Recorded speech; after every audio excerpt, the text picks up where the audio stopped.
What is going on with those people? Adam Curry, John C. Dvorak. It's Thursday, November 22nd, 2018. This is your award-winning Gitmo Nation Media Assassination, episode 1088. This is No Agenda. Stomping on Skype bugs and broadcasting live from the capital of the Drone Star State, once again in downtown Austin, Tejas in the Cludio in the morning, everybody. I'm Adam Curry. And from northern Silicon Valley, where we did miss the Zephyr, and it was a unique 10-car train. I'm John C. Dvorak. It's Crackpot and Buzzkill In the morning. Oh my God! Woo! Listen to that horn! All right, happy Thanksgiving. And tell Happy me, Thanksgiving to you, and everyone out there that will be celebrating Thanksgiving. Yes. Everyone except the Canadians who already had Thanksgiving somewhere near the 1st of November. you know, the Dutch, we've talked about this. I just got back from my trip to the Gitmo Nation lowlands. The Dutch, they love taking little traditions and they don't really like America. They think Trump is horrible. And, we're all racist. But interestingly, even though, we already know they took Halloween. The Dutch have Halloween celebrations. They have Halloween parties. It's not spelled the same. It's Halloween, which is entirely based on the movies. That's why they think it's cool. It's Halloween. Like Halloween. But, of course, the Netherlands has no Thanksgiving since, they were not fortunate enough to kill the natives of our country and, to eat their turkeys. But they have You built the whole thing from scratch. But they have a Black Friday now, which is tomorrow, the same day. I noticed this is going on in England, too. Yeah, so we don't have Thanksgiving because, it's not our celebration, not our country. But, hey, man, we have Black Friday for shopping. It's unbelievable. Yes, I noticed this last year when we were spending Thanksgiving in London. That's right. They had a Black Friday. Friday. Black Friday. It's like, What the hell what? is Black Friday? What are you guys talking about? And is this, can we somehow turn this racist? Well, that would end it. Why is it called Black Friday? What is the actual? It's because it's the one day of the year that the books go black. They go into the. Oh, is that really the reason? Yeah. It's not because we see tons of black people piling on top of each other in the Walmart? No? It's about this the one day where they all of a sudden now these department stores all are in a profit mode, making money now. Oh, okay. I don't think if you went on the street and you asked anyone, I don't think 3 out of 10 would know or would have that answer. I never knew until I looked it up. It was some years back. I said, why do they call this Black Friday? That's kind of disgusting. That's when things are supposed to go bad. It's Black Friday. It's when the market crashes. Yeah, it's a black day, Black Death. All of this. When the books flip. Huh. Oh, I didn't realize that. Yeah. Interesting.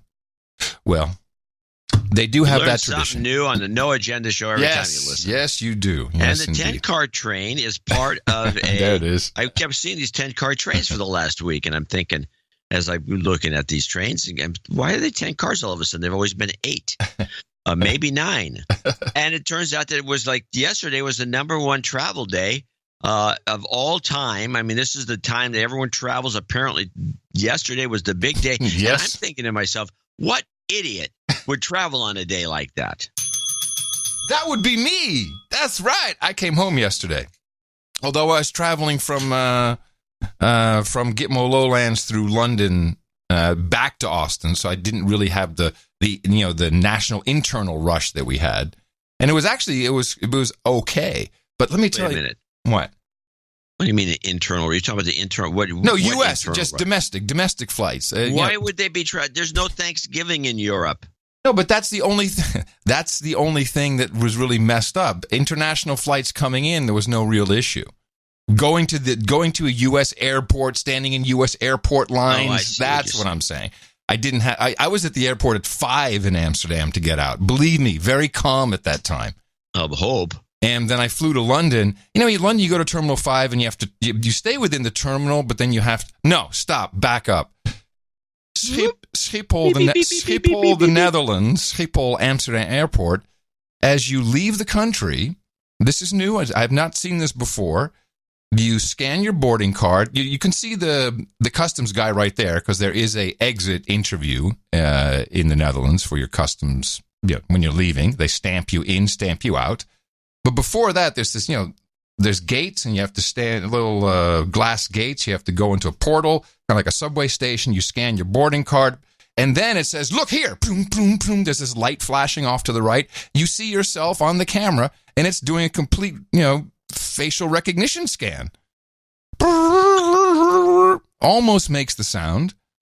It lasted about 30 seconds before it finally let me in. I took my glasses off. I don't know, maybe that helped or not. Maybe it couldn't find me, but it sure got a scan of me. If it wasn't scanning, it was making one. I don't like that. I don't understand. That just appeared out of the blue. Huh. And of course, that's after you then slide your passport into their little scanner. So they're linking my face with my passport. Not that, the passport doesn't have a picture. But anyway, then you go to London. Now you're in Terminal 5.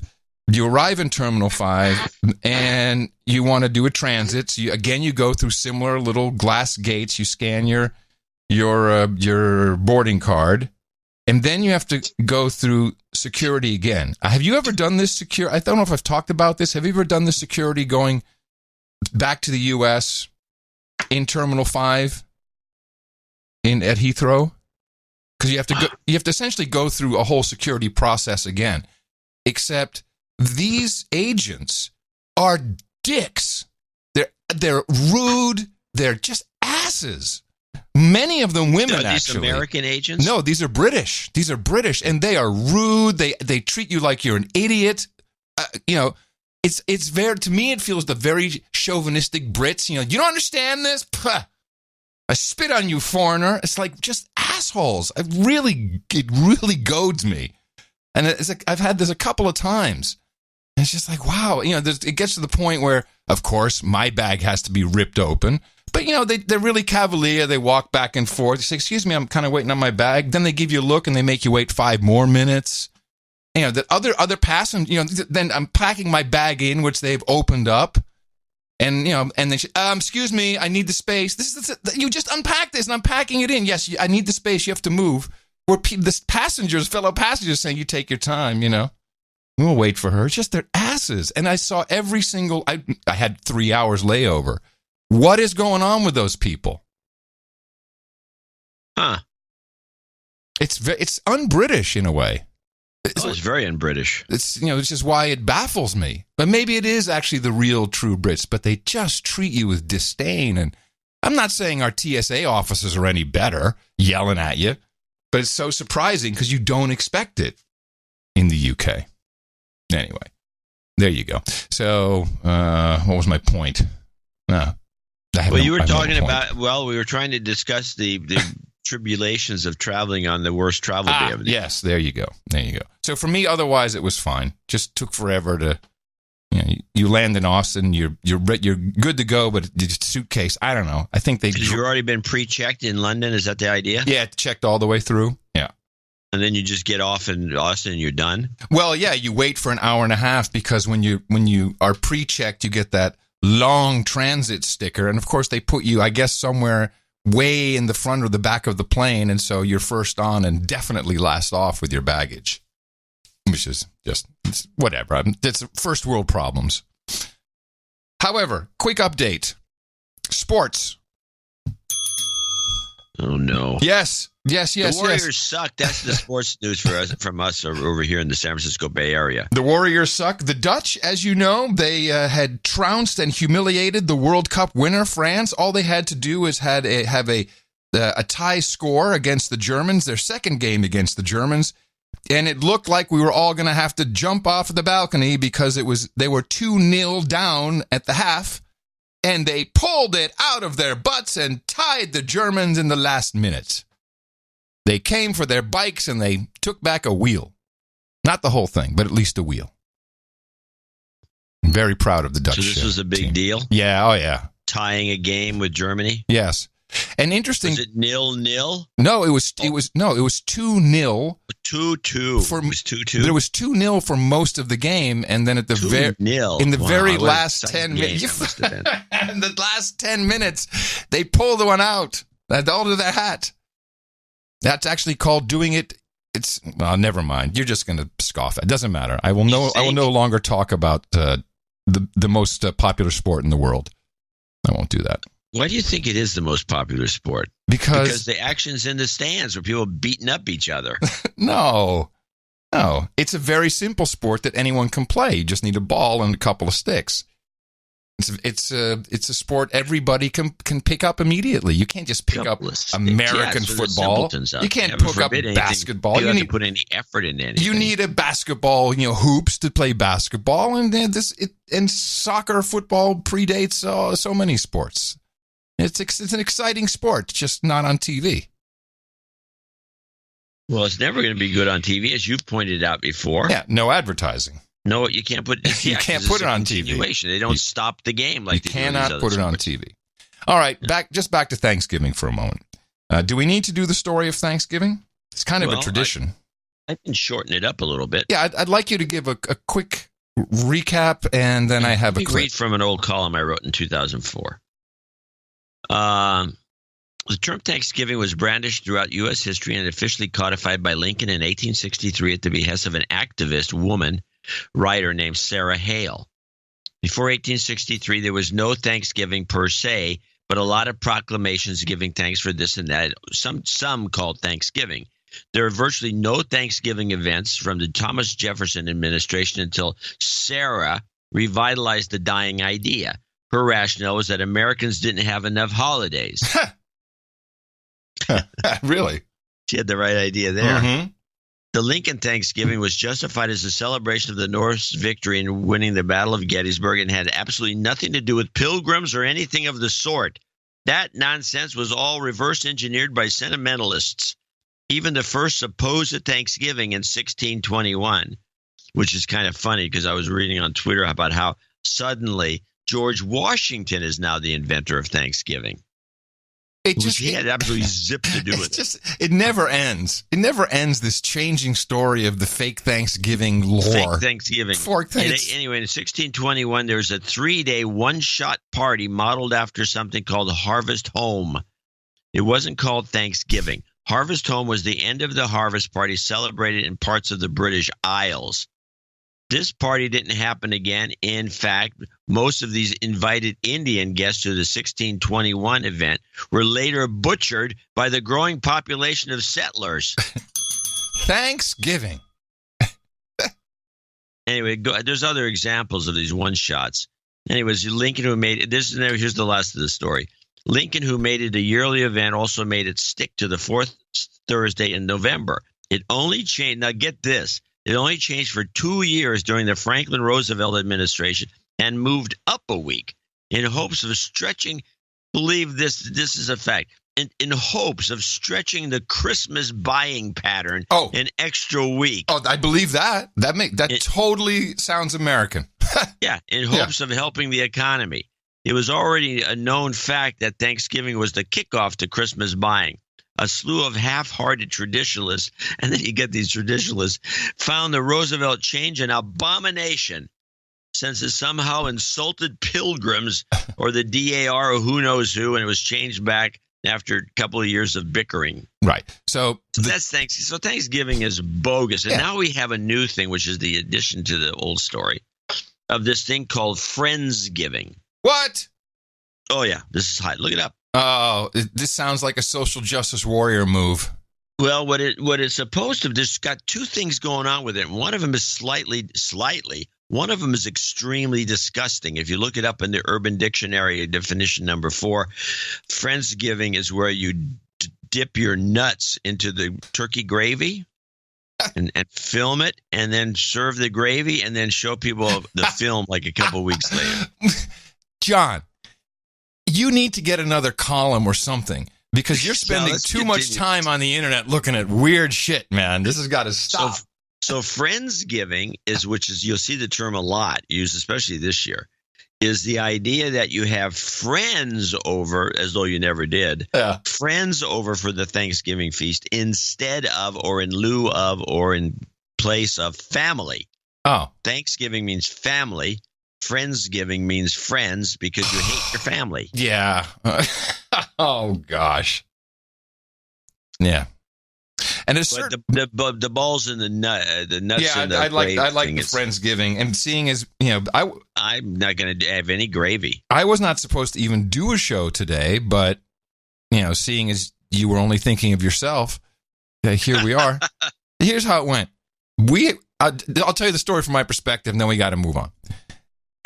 I was pretty convinced we had discussed having a best of interview show on Thanksgiving this year, and John had done one interview with the Mooch, and I think we were going to do another one, or it was kind of a little bit. I had a couple lined up. It was a little unclear, but it was pretty sure we were going to do a special show, and then John was all like, "Well, I don't have to cook anyway. No one's coming over, so screw it. We're going to do a show." I'm like, "Yeah, I have a people coming.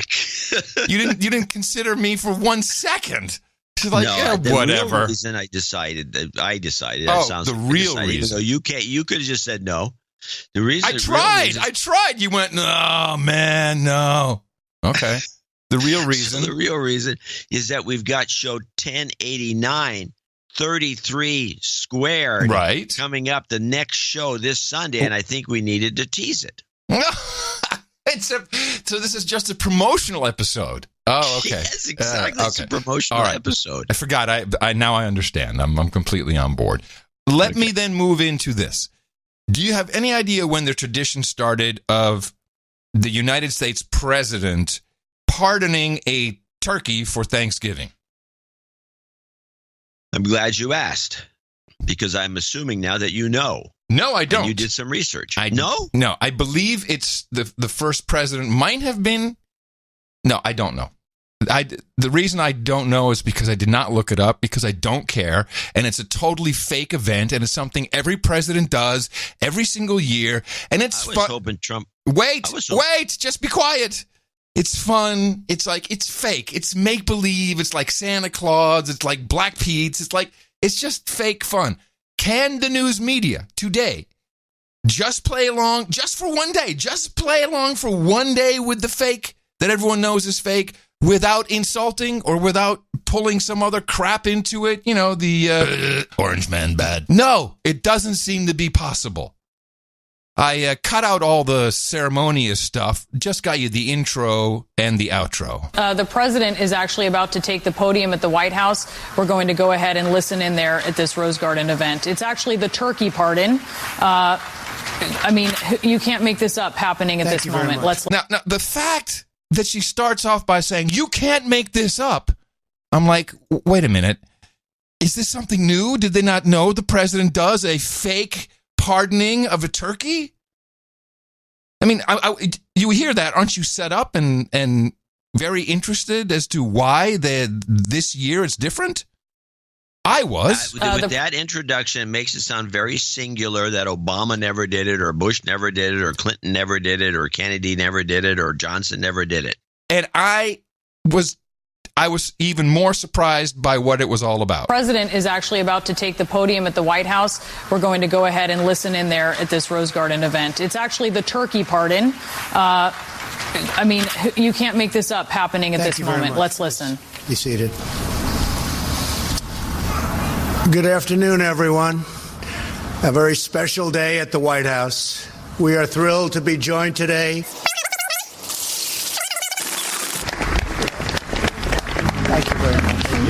And there you have it, President Trump pardoning the Thanksgiving turkey, the annual tradition, peas, the name of this turkey, and just the most unusual dichotomy here, as this comes on the heels of a statement that the president has put out, essentially pardoning Saudi Arabia and the crown prince and the king there, despite what... I mean, if that's, you have to now take the pardoning of a turkey and say, what an unbelievable dichotomy, as he's essentially pardoning Saudi Arabia from their atrocities.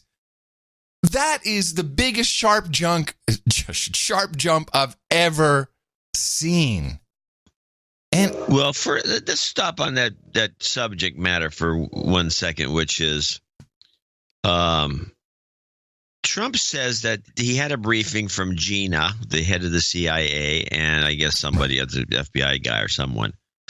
And he says they don't know really what happened. No, there's no report. Did you see a report yet? Was there a CIA report? No report. But yet all these news media outlets keep saying the CIA, citing some mysterious report based on apparently someone at the Washington Post saying that it exists. No, the Washington Post published. It exists, it's coming, according to people familiar with the process. According to sources who could not be identified. According to sources who would not speak on the record because they were not authorized to do so. It's so easy these days. Just print a headline, say I got some sources, and be the Washington Post, and you can do whatever you want. And now this has contaminated the fake turkey pardoning. Called a dichotomy because he's pardoning a real nation, although there's no actual pardon. There's no presidential pardon going to Saudi Arabia. This is, standing. We don't have sovereignty over Saudi Arabia that we can pardon anybody. Do they not see the irony of this, or are they just trying to befuddle the public? I mean, this is always. By the way, it's still not too far away from the sovereignty we must seem to see over Julian Assange, who's not even an American citizen. Right. And they've indicted him for treason. How do you indict somebody we just indict random people that are Australians? Well, we indict random Russians. Yeah, we did. You're right. We indicted a bunch of random Russians that'll never show up in court. Well, except for the one showboating. Except for the one guy that actually said, "Yeah, I'm taking you to court." Yeah, well, they don't know what to do about that. Well, yes, a couple of Russians come over here on indictment and ask for discovery. That'll take care of that problem. Yeah. So anyway, it's being in Europe for a week. You can almost see these little cyclones of outrage that are just spinning around. You're in a whole different time zone, so you get the news in different. It's just very different. And I was receiving it in a very different manner. I wasn't on Twitter incessantly. Just reading some stuff. Getting stories from people. And you can just see it's so much about nothing. And then, it's all like this turkey story. It's all like, this, that, blah, blah, blah. And now we have. I can assure you that if Trump, I was actually convinced, and I was regretful that he didn't drop this stupid idea. And I can assure you that if he had said, no, we're not doing that dumb turkey party anymore. He's ruining American traditions. Yeah, they would have raked him over the coals. Bad. Yeah, exactly. Well, I did want to do a little segment here. I have two clips because I've noticed a very distinct narrative that's taking place, a conversation. And the conversation goes something like this. I like what Trump does. I hate the way he does it, except it's a little different. We're now talking about policy versus style. Style, you see. And this is now, it's kind of being used as a defense. So Trump supporters, which, by the way, are called Trump supporters around the world. It's not Trump voters or Republicans or people who like him. Even in Holland, or in the UK, I was in both. Over the past week, Trump supporters. Trump supporter. What does that even mean, Trump supporters? Well, they have another term that they use here a lot, which is called the base. The base, yeah. The base. Yes. He's catering to the base. Yes. Well, this is policy versus style, and you'll hear people who do favor the president's policy often saying, but I disapprove of his style. And this came up in I'm trying to think which one to play first. Actually, I'll do this. This was Don Lemon. It's a rather long clip, but I really think it's interesting. The conversation was between four women. We had a white Democrat, a white Republican, a black University of Berkeley professor of history, Stephanie Rogers, and we had black Don Lemon. So four women are on the panel. And I know it's just mean of me to say that, but I can't help it. They're all coffee clatching.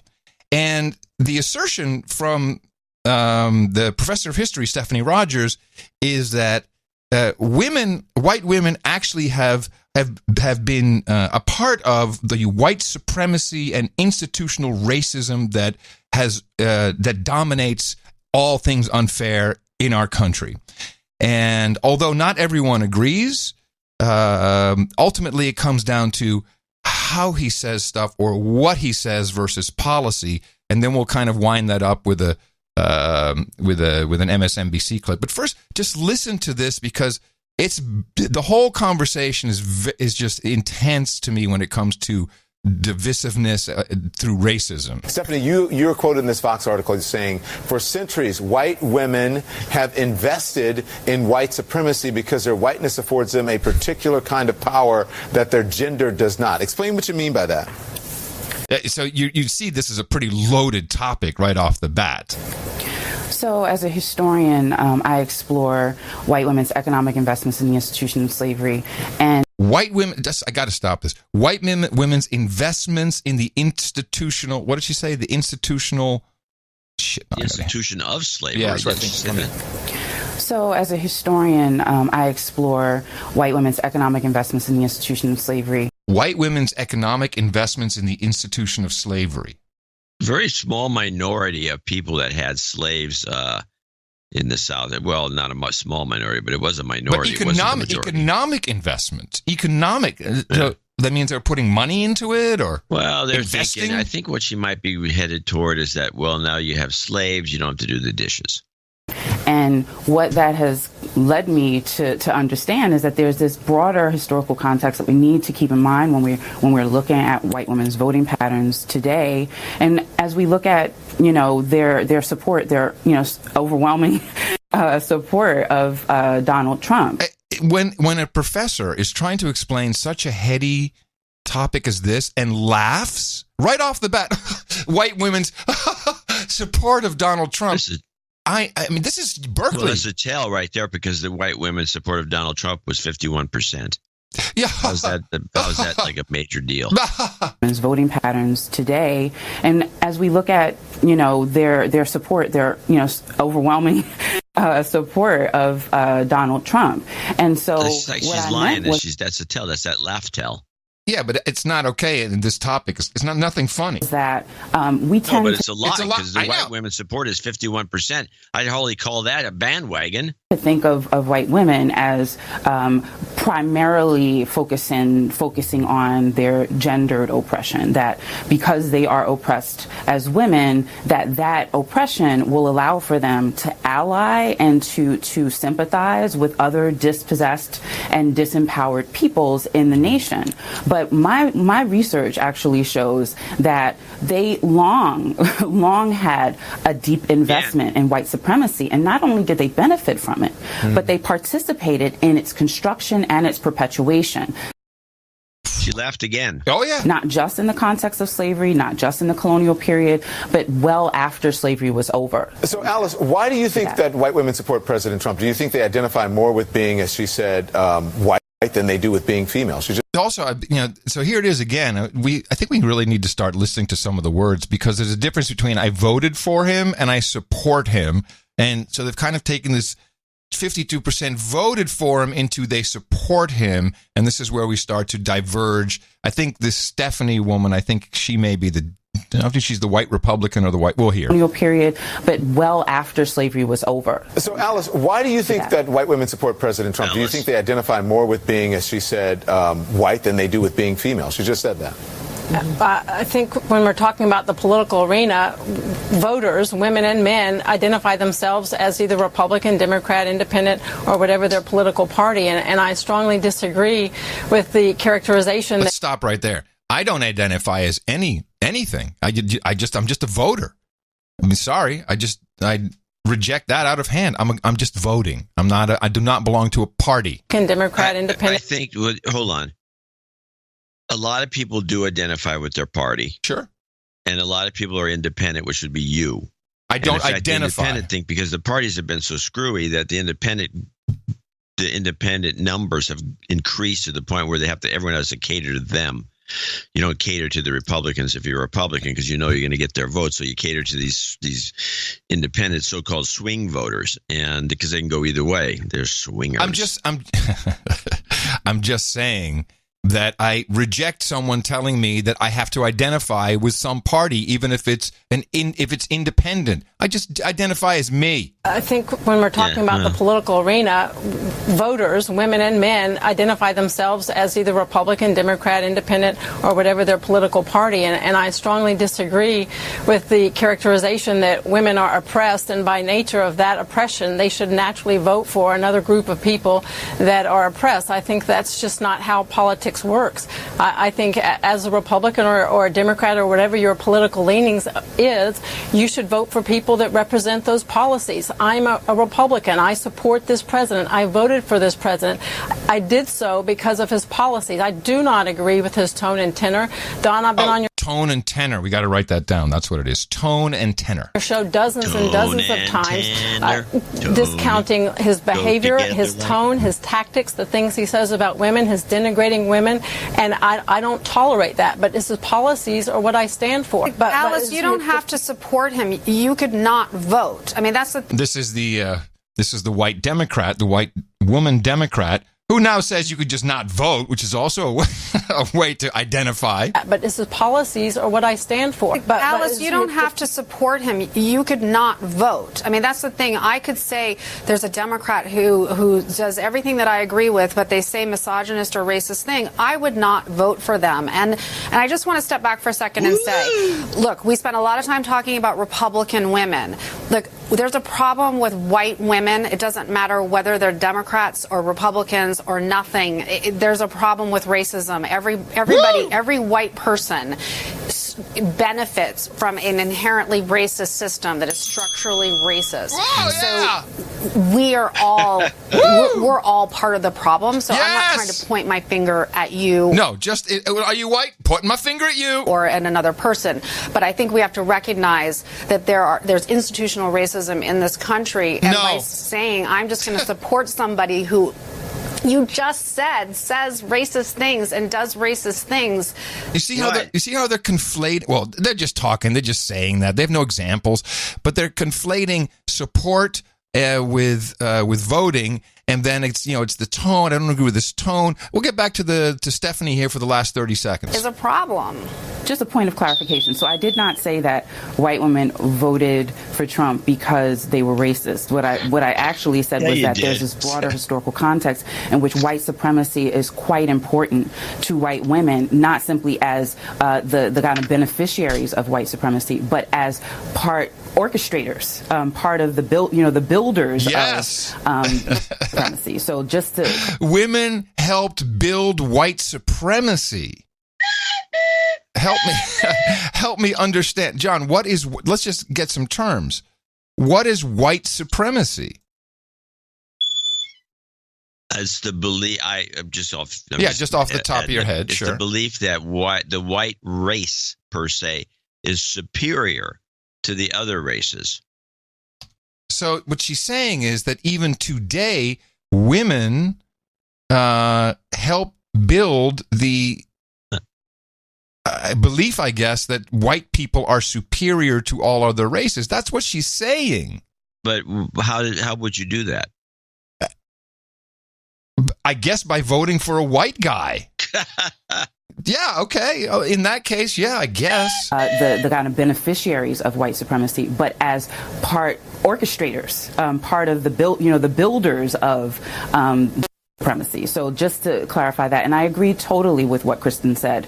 This is not about simply conservative white women. This is a phenomenon that is spread across the country, whether in the South or the North. You can see that this is, and it's not an indictment against all white women. This is about a certain percentage of these white women who do indeed vote for a man who is certainly not speaking to their interests as women or as human beings. So I think what she's saying is you can't vote for someone based on his policies if you deem that person to be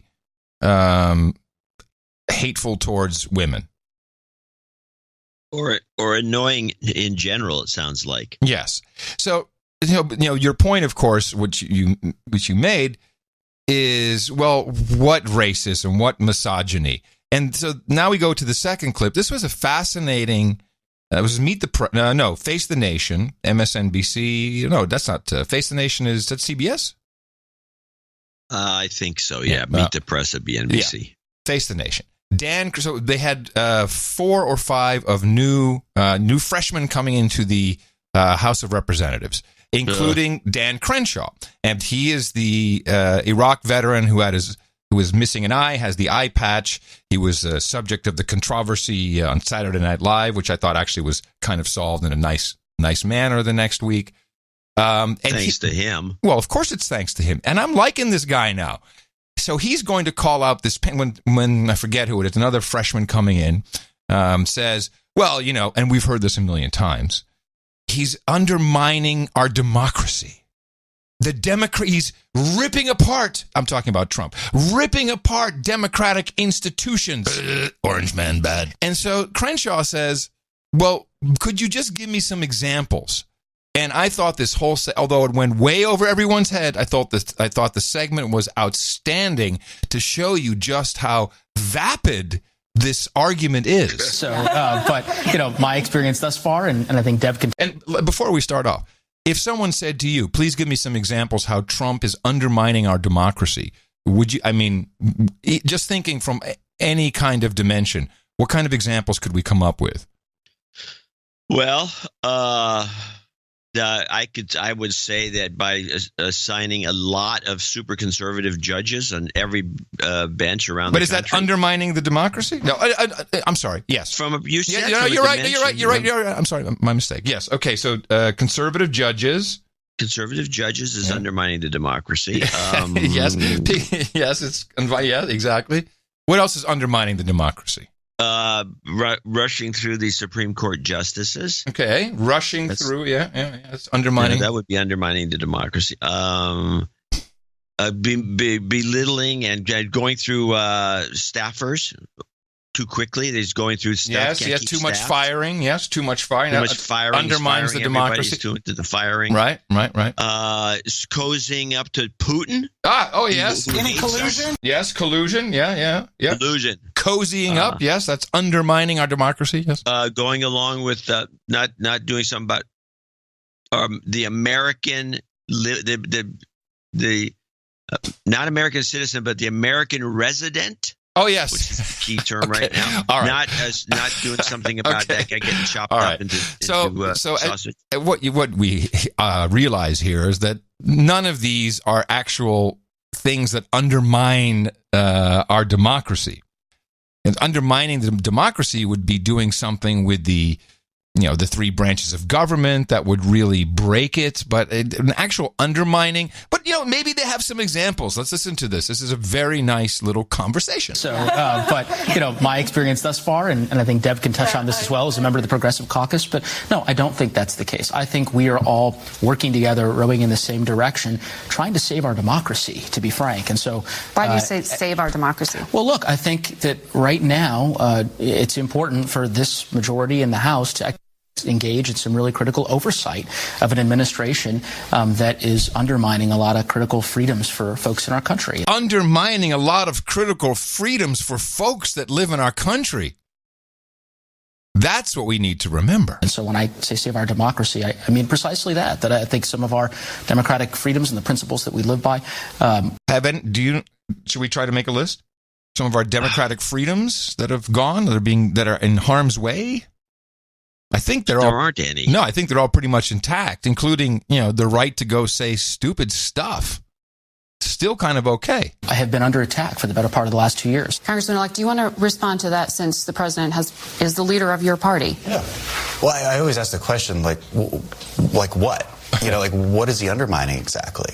What democratic freedoms have been undermined? We just had an election where we switched power in the House.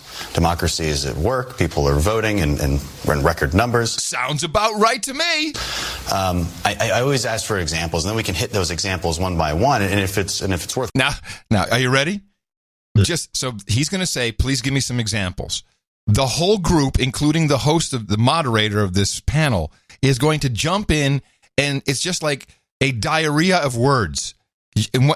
And these are all things that are undermining our democracy. You're criticizing, it's worth criticizing, but just kind of this broad brush criticism that the president is somehow undermining our democracy. I always wonder what exactly we're talking about. I'll be happy to add all of the things that I'm happy to give an example. Yeah. I mean, the undermining of the freedom the free of press, right. Judiciary, CIA, FBI, the voting process. Obama indicted.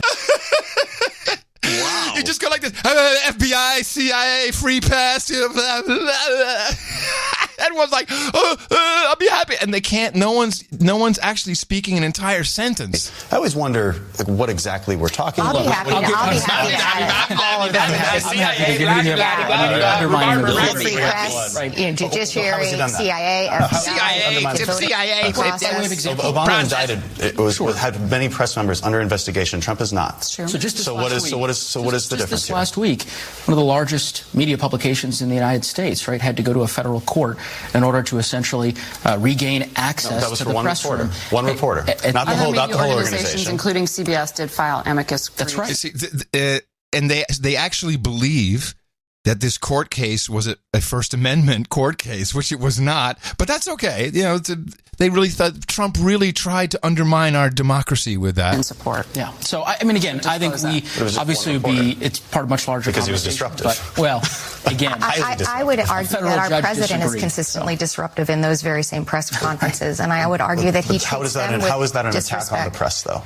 So how is that undermining our democracy? And here's an important one. How is that attacking the press? Because it's literally an attack on the press. I've literally been attacked. I think it's too bad this kind of just got glossed over. The guy's been blown up.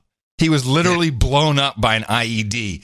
And they have the gall to say, he's attacking. I feel attacked. And he says, dude, I was really attacked. They're all too chicken shit to say anything about it. Those very same press conferences, and I would argue that how is that an attack on the press, though?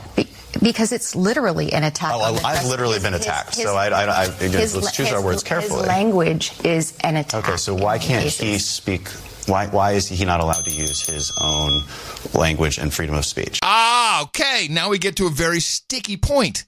Why can the president not exercise his First Amendment right and speak freely? Well, of course, it's unpresidential. Because, you talked about this, actually. It's important that we lead from example, that we lead from the top. And the way that our president is currently I agree with you there. I agree with you there. Style is one thing. If you want to criticize style, I'm with you. Right? But to say it's an attack on the freedom of the press, that is a very bold statement. By calling the press the enemy of the people, I don't like that language. Literally. Okay, so the style, I agree. I don't like that language. Fake news, of course. Oh, yes. Fake news. And I'll give you another example. Yeah, it's undermining us with fake news. His rhetoric about erasing trans people in our country. That, and he's never said that. He's erasing trans people. Erased. Well, it appears that he is discriminating against the LGBTQ community, and I think that's troublesome. I think it's worrisome. We all have communities across this country, and and we mentioned it at the beginning: ripping children away from their parents' arms. Those are all things that undermine our democracy. Worry me. That I absolutely feel that we have to have oversight. About just malign the CIA and the FBI and the State Department and all of those important institutions that are fundamental to how our democracy works. What I hear a lot is wait. Intelligence agencies are now apparently fundamental to how our democracy works. Wow.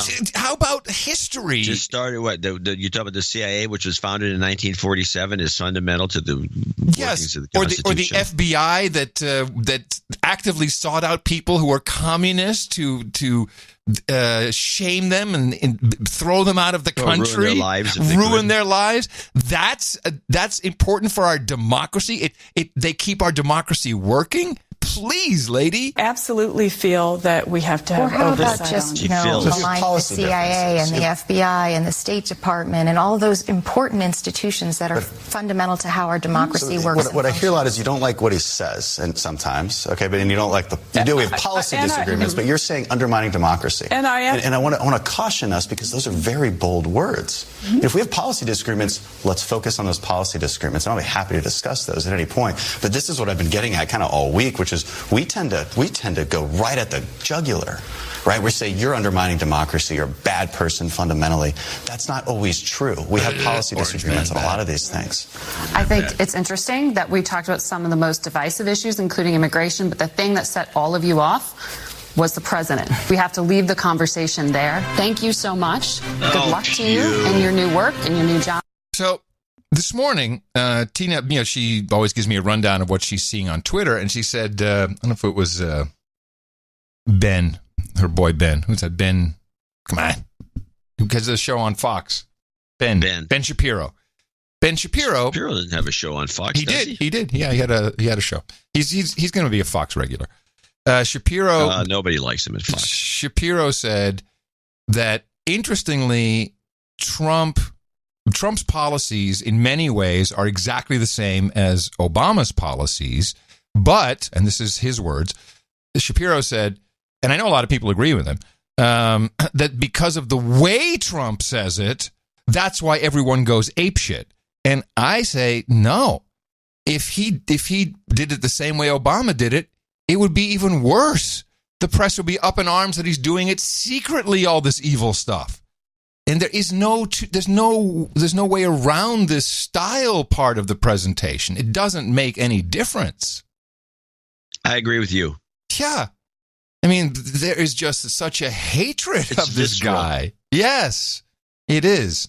They can't do anything about it. Anyway, it's that's just the way it is. What can they do? Trump Defense Force, we're coming to the defense of Donald Trump. Thanks, Fletcher. All right, well, let's catch up to the Acosta situation. This is the Acosta up. That's funny. Let's play Acosta update.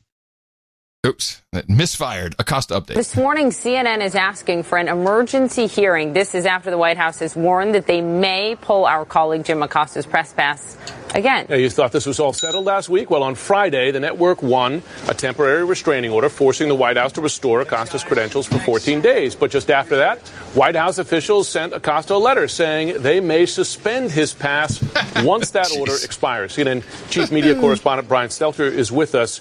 So TROs, temporary restraining orders, by nature, they last for 2 weeks, 14 days. White House saying, okay, that's all the time you have. Right. So CNN wants here the judge to move to a more lasting decision, right? Yes, a temporary exactly right. injunction. Yeah, CNN was victorious in round one. I said on Friday, we don't know how many rounds there's going to be. Looks like there's going to be many rounds in this legal battle. Do you notice that no one seems to be giving any details on the battle itself? Because almost as soon as that temporary restraining order was put into effect on Friday, Bill Shine and Sarah Sanders, two of the defendants in the lawsuit, sent a letter to Acosta, a two-page letter that I have here, that essentially lays the groundwork to take the press pass and revoke it again, which would essentially be at the end of the month, 11 days from today. Yeah. I really, they're such liars. This is such a disservice to the viewership, to people who are interested in what's going on. And you actually have to get through the Wall Street Journal paywall to be able to read actually what's going on, unless you know where to find a docket and actual paperwork. Well, if you go to private browser, sometimes or Brave actually is quite good for this. No, but I'm just saying that no one seems to want to talk about, what the restraining order was about. It was not a First Amendment discussion. They're not even at that level yet. It in great detail on. I know. I just want to make sure people hear it again. I want to make sure people hear it again. This was not a First Amendment a court case, not yet at least. But there's a solution. There is a solution to this, because this is unless you have another clip, then I'd like to play a companion clip. Else. Yeah. I thought you would wrap it up. I thought you had. I do. Something to read the thing in front of you or something. I have a clip.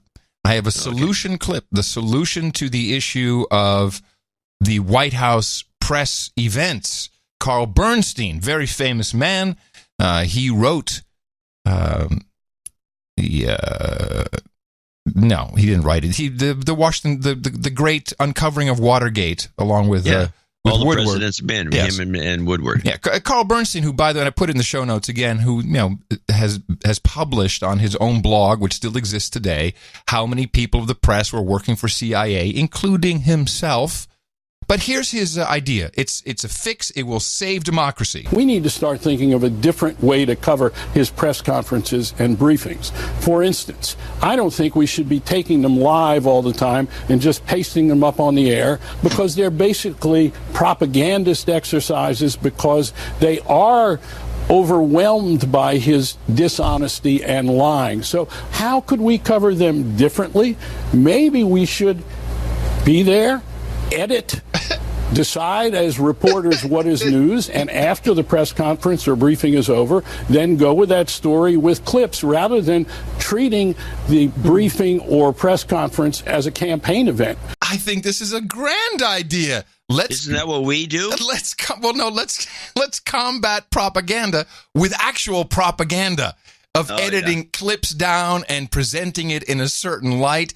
Yeah, you would love that. But he's going to take it even further, because, we can still keep democracy alive through this thing called, what is it? A website. Which they really are, and which we did in the campaign as well. We gave them all this free airtime on cable news especially. We need to start treating it like a news event. And look, in cable, we have websites. Woo! We can put up the total press conference on our website so that everybody has the chance to see it, or the briefing. And we ought to, as long as we can provide the spin. And it's a matter of record, and we can be the place of record so everybody can see every word if they want it. But we need to start editing. We need to say, here's the story, not just give him a microphone, when we know that his methodology is to engage and manipulate us on the basis of lying, propaganda, and agitprop. There it is, ladies and gentlemen. What was his last word? Propaganda? No. We need to his methodology is to engage and manipulate us on the basis of lying, propaganda, and agitprop. Well, anthroprop. Anthroprop? The hell's anthroprop? I thought it was agitprop. That's what I thought he said. I thought he said agitprop at first, but then I hear it again. It's something I've never heard. Never heard this word. Anthropop? I don't know what he's saying. I have no idea. Somebody should put his words on a website so we can understand what he's talking about. But this is the guy that many of today's journalists will say, I want to become a journalist because I want to be like Woodward and Bernstein. And here he is advocating for editing out any context and just, hey, here's the story and we'll play you a clip.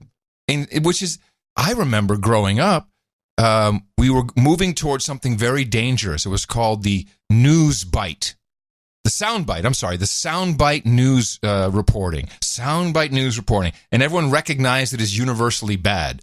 And this must have been 15, 20 years ago, maybe even a little longer. Longer. And, this is what it is. The problem is the internet has actually given us the opposite of that. We can go to a website called, C-SPAN, and you can get the whole, everything in its entirety. In context. And he doesn't like that. No. But is he not the bastion of journalism? I mean, not to you. The funny thing about him, he wasn't even in the news as a high profile character recently. I mean, he wasn't, when in the 60s and 70s. But then he kept seeing Woodward coming up with these thick books. He was getting screwed on the whole deal. And he wasn't getting this action. And so he chimed in as worse. He's like a left-wing fanatic. It's fascinating to watch him go on and on about one thing or another because it's all very slanted. I just found this to be very disturbing that he would suggest that we have to chop it up and just play clips and pretty much. I mean, we know what that means. I mean, he's saying it has to be unedited. We can't give him a microphone because I guess the people can't parse what he's saying themselves. I mean, that's what he's saying. Yeah, you're too stupid. The public's too stupid. You're thinking very wrong. Common. For monarchical yes, type yes, yeah, for dictatorships. Yeah, he's advocating for that. Yeah. Okay. Well, it's insane coming from him. Well, he's been kind of unhinged for quite a while, it seems to me. Yeah, but it goes so unchallenged. Brian Seltzer water is sitting right there. Oh, yeah, it's a great idea. We should do that. Yeah. Well, no, they're all in the same boat. So yeah, we can't let people decide for themselves. No.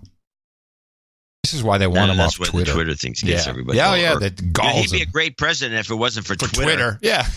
He wouldn't be president if it wasn't for Twitter.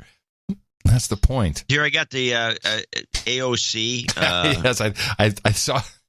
Is this her latest? Yes. A civics lesson. We need a jingle. Civics with AOC. Yeah. To make sure that we take back all three chambers is that should we, and if we work our butts off to make sure that we take back all three chambers of Congress, all three chambers of government, the presidency, the Senate, and the House in 2020, we can't start working in 2020. Okay. First of all, there's something wrong with your clips because I don't know what's happening with the beginning, but it's like. That was a mistake. Yeah, that's happened a lot lately. No, it happened. I'll tell you what it is if you want to know. Yes. When you start up, I'm pulling clips from the internet as opposed to off the old recorder that I used to do it because it's more efficient.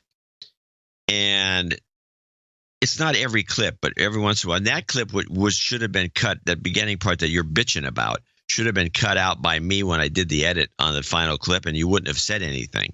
But for some stupid reason, I exported the entire audio file instead of just the selected. So that was my fault. Yeah, but okay. Well, now what you're talking, I know what you're talking about.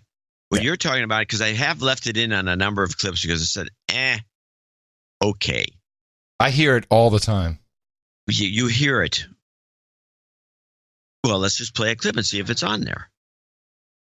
All right. No, let's not. Let's deconstruct what she just said so people understand.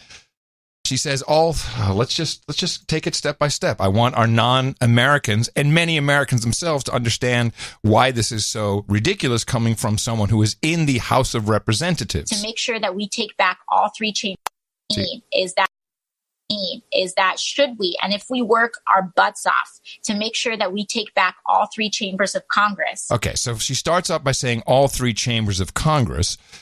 You can say Congress, not the Congress, but you say Congress, which is made up of the House of Representatives and the Senate. I do not believe there's a third chamber of Congress. There is. There is. It's the bathroom on the bottom floor. It's a chamber. It's a chamber.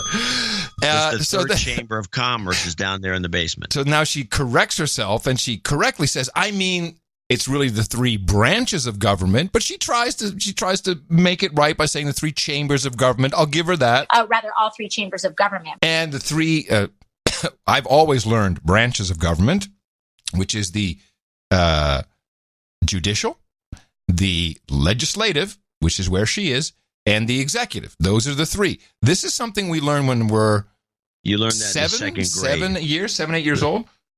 Here we go. You learn it real early, or you're used to. Yeah, well, you used to. I don't think it's being taught because apparently she never learned it. Congress, all three chambers of government, the presidency, the Senate, and the House in 2020. She just kind of forgot. She made the Senate and the House of Representatives two of the branches and just left out the one she should be bitching out the most, which is judicial. And she leaves this stuff up too, which I think is brave. But this is going to be as long as Pelosi's not going to let this continue. She's either going to have a talk to her or something. She's going to tell her to stop doing this. This young lady has a presidential future, is what I'm going to tell you right now. This is the kind of person we elect. Be the fun for the No Agenda show. No, this kind of person has an absolute chance to become president. Not because of this, what she said. Just the whole, everything about her. People love her. And when she is so easy to ridicule. She has zero chance of getting any further than she's gotten. Okay. She is a laughing stock. That's what they said about Donald Trump. Yes, they did. So all you need is the media, who are not covering her. So that's, once that happens, she has a real good shot. She has a real good shot. You have to remember, people say, well, like this, Avenatti wants to run for president. Or now who's the latest guy? This Bloomberg. He's going to run for president. Bloomberg. He is Bloomberg. Bloomberg, yeah. And he is, the difference between the celebrity guys, a celebrity running for president. If you take a look, how many celebrities have been president? We have Reagan. Mm-hmm. We've had Eisenhower. He was a celebrity. Oh yeah, of course he was. He was a celebrity. Yeah. Shit, I think. Yeah. You have Trump. All these guys had an enormous amount of public profile. Yeah. Before they ever became president. Mm-hmm. And in fact, Reagan had as much before he became governor of California, which he actually had. I think outshone Trump by quite a bit, because he was doing the 60 Mule train thing. He was doing these speeches. He had a TV show. He was in the movies for years and years and years. And then he was the head of the Screen Actors Guild. He was a former Democrat. Oh yeah, that's right. That's right. He's former Democrat turned Republican. But politics. Okay. However, by today's standards, which is very different, today's media landscape is not the same. I would say AOC, Alexandria Ocasio-Cortez, is a big-time celebrity for Democrats. Big time. No. Big time. Jen Briney, who has a level head on her shoulders, who if she heard these words come out of anyone else's mouth, including a Democrat, she would ridicule them because she does congressional dish. She knows very well how government works. She knows her civics. She goes on Twitter and says, I love this girl. I love this girl. So that's the past. It does not matter what comes out of the mouth as long as it sounds good. It's just ridiculous. Yeah, well, that's America today. What you're saying is ridiculous. It's sadly. Now, back to the celebrity thing. Trump had this TV show that was a big hit, and he was known forever. I mean, he's been always on Letterman. He made a lot of TV appearances, bragging about himself mostly, but he was doing a lot of work. Bloomberg, does not have this profile he does in New York. He has zero profile. No, he has no profile. Bloomberg News Service. No. But when you see him, he's an annoying guy. He's boring. Glib, and he's apparently very short. Well, I don't want to say anything bad about people that are short, but apparently Bloomberg's like 5'1" or something like that. Oh my gosh. Petite male. No, but your point, I think your point is well made. But in today's world, you don't have to be a celebrity for very long. You can't stay a celebrity for very long if you're an AOC, because it wears thin. You're basically an idiot.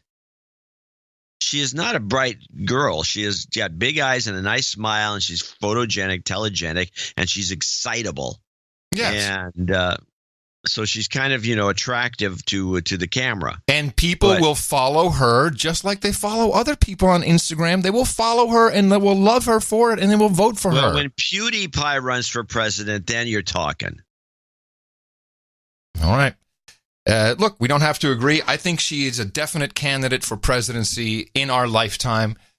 She is a celebrity, and she is a modern day celebrity, and as long as she has an Instagram account, will remain a celebrity, and people will love her for it. It's the political version of the Kardashians. It works. That's just my opinion. Yeah, I don't think it's comparable to previous. She got times. that job because she went pretty much door to door, condemning the other guy who was never even in the neighborhood, and it didn't take long for her to win. All right. It's not going to work on any level. I Instagram bull crap. See, the thing is, I respect what you're saying. You just can't say, okay, maybe you're right. You say you're wrong. No, I can't, because you're not right. Okay. And in this case, no, I've done it a million times. Don't give me that. You've heard me say, well, yeah, you could be right. I think you make a good point. No, when when it's not even possible, I'm not going to give you the benefit of the doubt. All right. She's an idiot. I will just remind you, I'll go back and I'll get the tape, because we have actual reel-to-reel tape of this show, and I will play you the segment where I said Donald Trump is going to become president, and you say, nah. Okay, you find that. I'll be stunned. You got it. Moving on, I would like to thank you for your courage and say in the morning to you, John C., where the C stands for can't be president, Dvorak. Hello? And me? Huh? I thought you were saying in the morning. I did. I said thank you, and I did a whole thing. You didn't hear me? No. This is where you say in the morning. Oh. In the morning, Adam Curry. Also in the morning, the Lord Sea Boots on the ground, feet in the air, subs and water, all the Davis Nights out there. Best as I can go. In the morning to the troll room. That is noagendastream.com, where we still have some trolls hanging out on this Thanksgiving Day show celebration. Good to see you all here. They have. Are you cooking the meal tonight? No, John. I'm not cooking the meal because I have to do the show because you're not cooking a meal. Remember, somebody's cooking the meal. Yes, it was supposed to be me. Oh. In the morning to Darren O'Neill. Just stop. I'm annoyed about it. Stop. Just stop. I'm not cooking the meal. Tina's cooking the meal because I'm not cooking the meal because of you. In the morning to Darren O'Neill, who brought us the artwork for episode 1087. Hippie hummus is how I'd pronounce it. Thank you to every Jew in the world who sent me an audio clip of how to pronounce hummus in Arabic or in Hebrew. We're in America here, so I'll say hummus. You know how many I got? You're not pronouncing hummus right. What are you supposed to say? Hummus. Yeah. Sir, I think, was it Sir Brian of London? Maybe, I think every Jew producer we have in Israel, and I'm saying it that way specifically, sending me, you're not pronouncing it right. Like, or how do you say Germany? Deutschland. Of course. Hummus. Well, we say hummus in the United States, and we say Germany. Only our show says Deutschland is kind of a gimmick.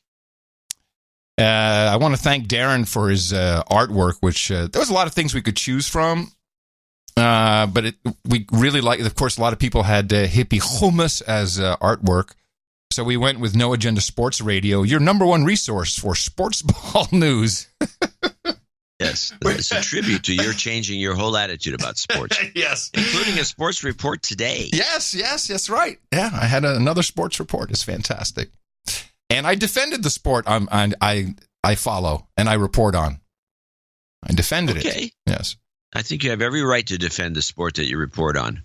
And thank you to all of the artists who have submitted artwork. We use it for a variety of things. I think we may even have a little note. I think we got a note from the noagendashop guys. Did you see that come in? No. I'll have to see if it's in here. Well, they're changing the way they split the money, because the way it works is if you upload something to noagendaartgenerator.com, if it's used for any of the noagendashop.com swag and goodies, oh, shoot, there you go. Tony Cabrera, number one on the list. We can read it verbatim. There he is. I'll do that right now as we thank our producers, associate and executive producers for show 1088. Leading to show 1089, which is 33 squared. 33 squared. So anything you can come up with for a donation that represents 33 squared is welcome. Tony Cabrera at $914.96. That's a good amount. ITM, John and Adam, I finally got time to calculate your latest share of the noagendashop.com profits. After spending 10 hours this weekend calculating totals, I realized I had to modify the 33%. Which, by the way, times squared is 1089. Instead of calculating net profits on each item, which vary on let's read this slowly. Let me do it, because I've already read the whole note. It's important, because we have this model where artists, show, and the No Agenda Shop, Tony, I guess, guys, we all split this, and we have nothing to do with it. We believe it. We don't look at your accounting. We trust it. 914.96, love it. Thank you very much. Here's what's changing. He says it's important. After spending 10 hours this weekend calculating totals, I realized I had to modify the three-way split model of 33% for 33 for the show, 33 for the artist, 33 for No Agenda Shop. Instead of calculating net profits on each item, which vary depending on item size, type, color, and region ordered from, and then dividing by 3, the shop is switching to a fixed royalty system. It's not a big difference, but it is important to understand. For each item sold, the show, No Agenda Show, receives $3.33, and the designing artist will receive $3.33. This will literally decimate the time to calculate the profit split, which sadly is not the definition of literally decimating, but We understand what you're saying, Tony. Now I can simply count the items each artist sold and multiply by $3.33, then send that amount to the show and the artist. And I think I totally understand, and I think everyone's delighted that they're doing this at all. So I'm okay with it. But it is a change from the way it is. Pretty much can do whatever he wants. Yes, he didn't have to give anything to the show. So, or the artists. Technically, no. So very happy. Thank you, Tony. We love it. We love the shop. I spend any money I get from the shop. I think I've spent it on the shop. I love getting I love the Space Force T-shirt. I love all the stuff from the shop. Space Force. So it's another part of our Value for Value network. And there you go. There we have noagendashop.com. Tony Cabrera coming in as the top executive producer, thanks to the value that he's adding into our network. Love it. Just love it. Followed by Paul Love, who came in at $333.33. A lot of 33s there, which reminds people that there's a 1089 show coming. Listeners since show 1, he claims, and I use the word claims, came in as an avid fan and producer, submitting many show intros of the DSC, and he's an old DSC guy and follower of John from Tech TV and Tech Mag columns. It was a glorious day when the two of you combined to create the best podcast in the universe. It was a glorious day. I appreciate the shout out from Adam recognizing my early involvement in podcasting. Well, certainly not a major player from the early days or fun times with a great group of people. It's interesting to see how, as with much of the world, history is being rewritten by those in the present to mold to their wants. In other words, the credit for podcasting is being taken over by a bunch of posers. Yeah, well, that's how it goes. It always goes that way. With this donation, I complete my knighthood. Records below. I've not kept track well, but recent history hits the mark. I would like to be titled Sir Daddy Cast of the Love House. That's right, the Daddy Cast, I remember. The Daddy Cast. While giving this time of year seems appropriate to express thanks for what you do, value for value, this date also commemorates my oldest son's 18th birthday. I think he's on the list. Well, let me check. I don't know. Yes, keep going. Would love to hear the full version of RESPICT at the end of the show, and a Too Delicious to Believe followed by a Don't Eat Me Hillary, and that combo always cracks me up. Yes, I will do the short version. I'll do the long version of RESPICT at the end. And I do want to say that it is true that the history of podcasting is just being hijacked and ripped apart. As someone sent me a link. Do you remember Keith and the Girl? Yeah, Keith and the Girl. So I guess one of the earliest of earlies. They're very early, but I didn't listen to the segment that was sent to me because the title of the show was "Fuck Adam Curry," and I'm like, okay, great, I'm sure. So it's Keith and the Girl, I think, invented podcasting. So we have to be very thankful to them. RESPICT. It's almost too delicious to believe, my friend. Eat me, Hillary Clinton. You've got karma. Keith and the Girl. They hate me so much, and it's so stupid. It's so stupid. That's from the Pod Show days, I'll bet. Yeah. Oh, yeah. But I guess now, I don't know. I didn't listen to it, so I know it's just. Well, you should listen to it. No, so you get all no, it'll get me. That make him. That you probably would do the Friendsgiving. Hey, Keith, would you like some gravy? You're right. You're right about that. David Sliker in Calgary, Alberta, $315.40, and he will be as last executive producer. This donation is equal to $433 Canadian. $1 for the $3.97 American Thanksgiving, plus 36 months of listening to the show. Thanks for being my only source of news. Happy Thanksgiving, gents. De-douche me and play Donald Loves Nazis for the end of the show. I'm going to play it now. It's short enough. You've been de-douched. Donald loves Nazis. Donald loves Nazis. CNN say that he's KKK, and he shouts Sig Hail with it. Wow. Love that. One of the better ones. We have a balanced show today. We have 3 executive producers and 3 associate executive producers. I think that's kind of interesting. Very nice. And the first one is Chris Stewart. And he did send an email, and I didn't. You didn't grab the email? I do have it. It's right here. Good. You don't actually have it. Boots on the ground. It's okay. Here we go. This is a long one. I'm not going to read the whole thing because it's really long. Good afternoon, John. My apologies. I forgot to put my donation in the mail back in the summer, and I've been man overboard for some time. However, today with the Canadian Post strike, I will forego putting a check in the mail and make a donation using PayPal. I've made the donation in the amount of $270. This should help pick up the slack in donations over the holidays. Well, how much was this donation for? $270. Yeah, right. That's right. To give you and Adam an update on the outcome of the USMCA trade agreement. And now he makes a long. This is where I'll send you a copy of this. Yes. Because it's Does he have a conclusion? I'm interested in a conclusion. It's bull crap. So really, it's just a rebrand. Just a rebrand. Well, he says that the dairy thing is not a big win for either side. I agree. I think I agree with that. Phony deal. Yes. And he has a long explanation, and you can. I'll send it to you, and you can read it so you can soak it into our general knowledge base. Okay, and if there's anything in there I think we should talk about, I'll bring a report. But One final note, another Canadian politician to watch would be our Minister of Foreign Affairs, Chrystia Freeland. She was our chief negotiator throughout the new NAFTA talks, a Rhodes Scholar, I might add. That means she's a globalist. She's one to watch as she plots her course within the Liberal Party. If Trudeau and the Liberals go down in flames in 2019, we can expect her to come through unscathed. A definite front runner in the next leadership race. Feel free to share some or all of this note on tomorrow's show, and we'll read over the dairy stuff, and then we'll discuss it later. He would like a douchebag call out. You can give me a douchebag call out, followed by a prompt de-douching. Feels he needs that. Douchebag. You've been de-douched. He needs some karma. He says, my brother Matt is still a douche. Okay. He hit me in the mouth years ago and hasn't donated for some time. John, the recent series of newsletters have been outstanding.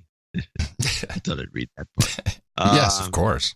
Give him a karma and we'll be out of here. And just wait, didn't someone want to? No, okay, just a karma. You got it.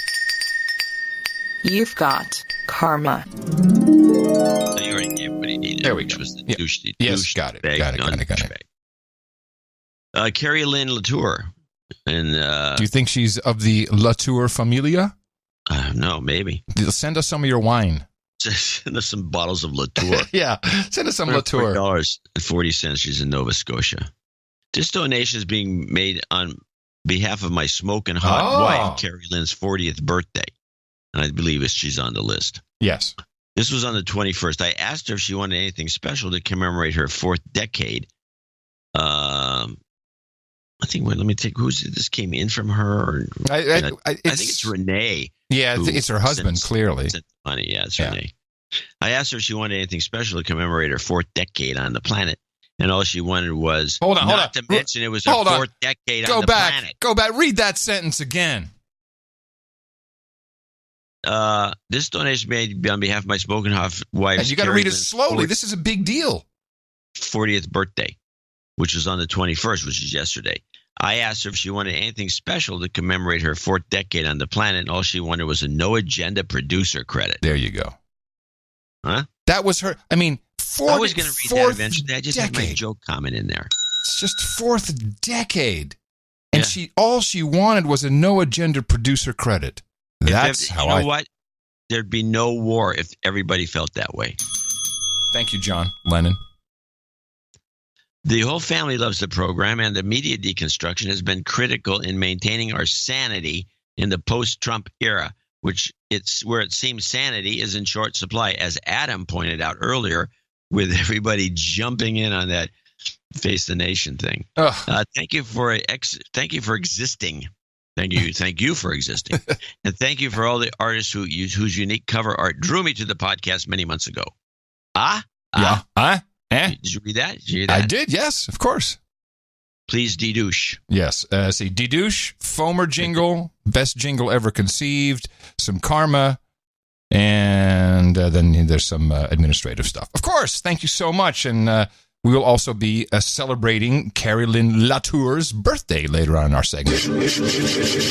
You've been de-douched. God! Woo! Listen to that horn! You've got karma. We have a balance of 3 execs and 3 associates. Mark Valentine being the last one. 2, 3, 4, 5, 6. And he's from the UK, and he just needs to find. He's a list. He's a UK guy with a list. And I'll read the list, and we can execute. Well, actually, the first one, probably right off the bat, is de-douching. You've been de-douched. See note to Adam entitled Money Laundering. Yeah, I read it. He says we're right. There's money laundering going on there. It's a little longer than that. But what? Gambling? What? Gambling? Yes. Thank you. I appreciate your note. And then he has a final F cancer karma. F cancer karma for my friend Fiona Holland. You've got karma. All right. Nice balanced list. 3 executive producers, 3 associate executive producers. You already, if this is your first time in a donation segment, you already know that this is part of our value for value model. You've probably heard about it, but this is how it works. People just determine what it's worth to them, and this is the result of it. And it's all across the spectrum from $1. There's always one guy giving $1. Lots of 4s, 11s. We got tons of them under 50, which are sustaining producers. We really appreciate that. But you see this is what people really think that, this is their value they want to provide to the program. People do jingles. People do all kinds of stuff. We also need the money, and thank you very much. It makes it work. And these credits also are real. Anywhere credits are recognized, you can use now the title of executive producer of the No Agenda Show or associate executive producer. Put it anywhere you want. It does get you work.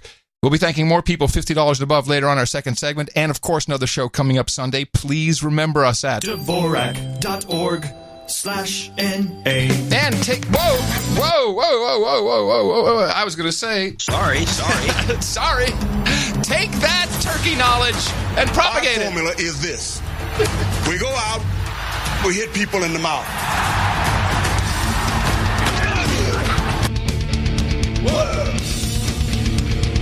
Shut up, slave. Shut up, slave. Orange man bad. Did you ever read that piece I sent you? I think it was from 1983, a New York Times article talking about the CIA and how they recruit out of college and where they recruit, and it has all the colleges listed. Was it recent? No. Yeah, it was recent. It was in the last few days. Not yesterday, but anyway, they have all these colleges listed. No, I would have remembered. I haven't seen it yet. No. Yeah, well, go find it and read it because it's really good for our Spot the Spook. In fact, I think the name of the email is Spot the Spook. Oh yes, no, I did see it come in, but we didn't tell everybody that I spent almost 2 hours this morning just trying to get Skype started on my machine. So. And then it started by itself. But that was the scariest part. Yeah, this is Welcome to Windows. You should tell that story because not the whole story, but just the basic short story. You said, okay, yes. I've had it. You threw your arms up in the air and you said, I'm going to have to use the Amsterdam rig, which is just a smaller version of what he's got. And then as he started hooking it up, the other machine got jealous. Yes, it did. It went booted. Wait, you're not going to make that little HP laptop compete with me, Mr. Big Dell desktop. No. But I'm not the only one with this problem. Skype has, for some reason, people have an issue where you start it and it crashes immediately. Now, I've had issues with Skype before I left where it crashed, remember, during the show, and then I couldn't get it to come back. That. And then the mobile rig exhibited the same behavior in Amsterdam. I was able to circumvent it by disconnecting all USB audio devices, then starting it up, then setting the devices. And this morning, I only started this computer, been off all week. There was no update applied. That at least didn't tell me any update was applied. Just started up normal, and Skype would not start. And I spent, I was like updating video drivers. Could it be this? Could it be that? And then I called you, and I mean, listen, when I call John and say I need Windows help, it's bad. It's bad. It's really bad. And so the ultimate advice was, hey, why don't you just turn on the mobile rig? Yeah, And then absolutely, as I was turning on the mobile rig, plugging everything into that, all of a sudden Skype came back. So voila. I knew this was going to happen because you were cussing out the machine. And these machines... Yeah, they're sensitive. They're very sensitive. And you have to be nice to them. I guess you're right. It's like a car. Sensitive. Very sensitive. I bought a lemon, and they sell it to somebody else who thinks fine. It's not a lemon at all. It's a lemon for you. Mm-hmm. Since we talked about Bloomberg, I do want to, and since I mentioned that, one of the schools that was mentioned in that article, along with Georgetown and all these major, you got to read this article. It's very funny. But there's one of the schools mentioned is Johns Hopkins as a place where a lot of recruiting is done. Mm-hmm. And so I read what got me into this. That finding that article was this piece here. Is Bloomberg giving all this money to Johns Hopkins for some reason? He yesterday did something extraordinary. He gave $1.8 billion to his alma mater, Johns Hopkins. And he said that he did it for scholarship funds, for financial aid, for people of low or middle income who he doesn't want them to be saddled with student loans after college, as so many people are. And this means that they will sort of forever be able to give financial aid for a long, long time to their students. So that's a wonderful altruistic move. Is he running for president in 2020 or what? I think he is running. I think this particular gift follows a pattern. He has given hundreds of millions of dollars. You can't go on that campus and look in any direction and not see a building that, it's the Bloomberg Center for this, the Bloomberg, which is all great. I think this one's a little bit different because it goes to the idea that education should be available to everyone. I think the really interesting thing about Bloomberg, though, is not education. It's his big issue is climate change. And there hasn't been a politician that's been able to turn climate change into a successful political victory. I mean, Al Gore came close, and a lot of what he did came after the election. But I think that's what you're going to see him move forward on, because that's what he believes. Oh, well, he'll never win with that. That's dumb. Yeah, that's what he's doing. There was, the evening before I left, there was a big talk show in the Netherlands, the nightly talk show on the public broadcaster. And I told you that these politicians in the EU are all just getting jitty with it because of the IPCC report.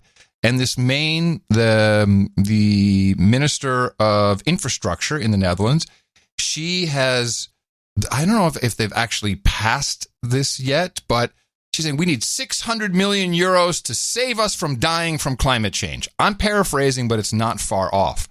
And so she's in this talk show, and people are like, oh, yes, and we have to do all this because, you never know what's happening. There's either too much water, not enough water. We have to sit, our children are going to die.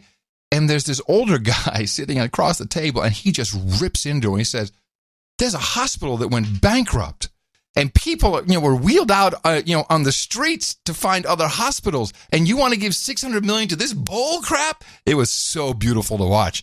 And because people are going, well, shit, that guy's kind of right. It's like, you're complaining about, the future and this climate change. But we got people actually with IVs, strapped to their gurneys on the streets trying to figure out which hospital to be wheeled to.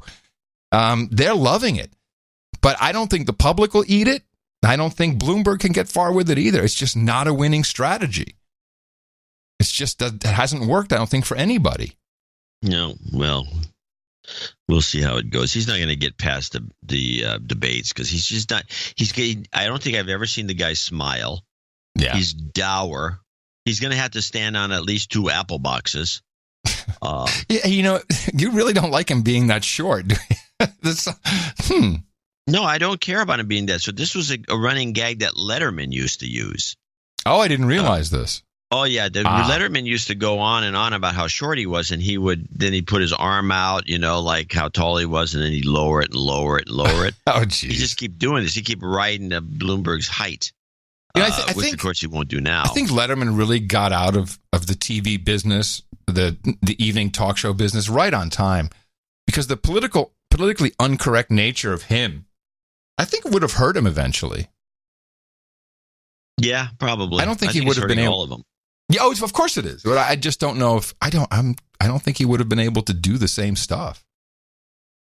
Well, it's all right. Yeah, it's all. I'm happy to report It's the same in the Netherlands. It's the same in the United Kingdom. It's just, it's a little different, but it's all, you're racist. You hate women. You hate Jews. You hate, whatever it is.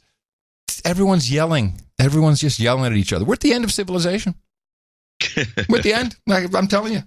We're at the end.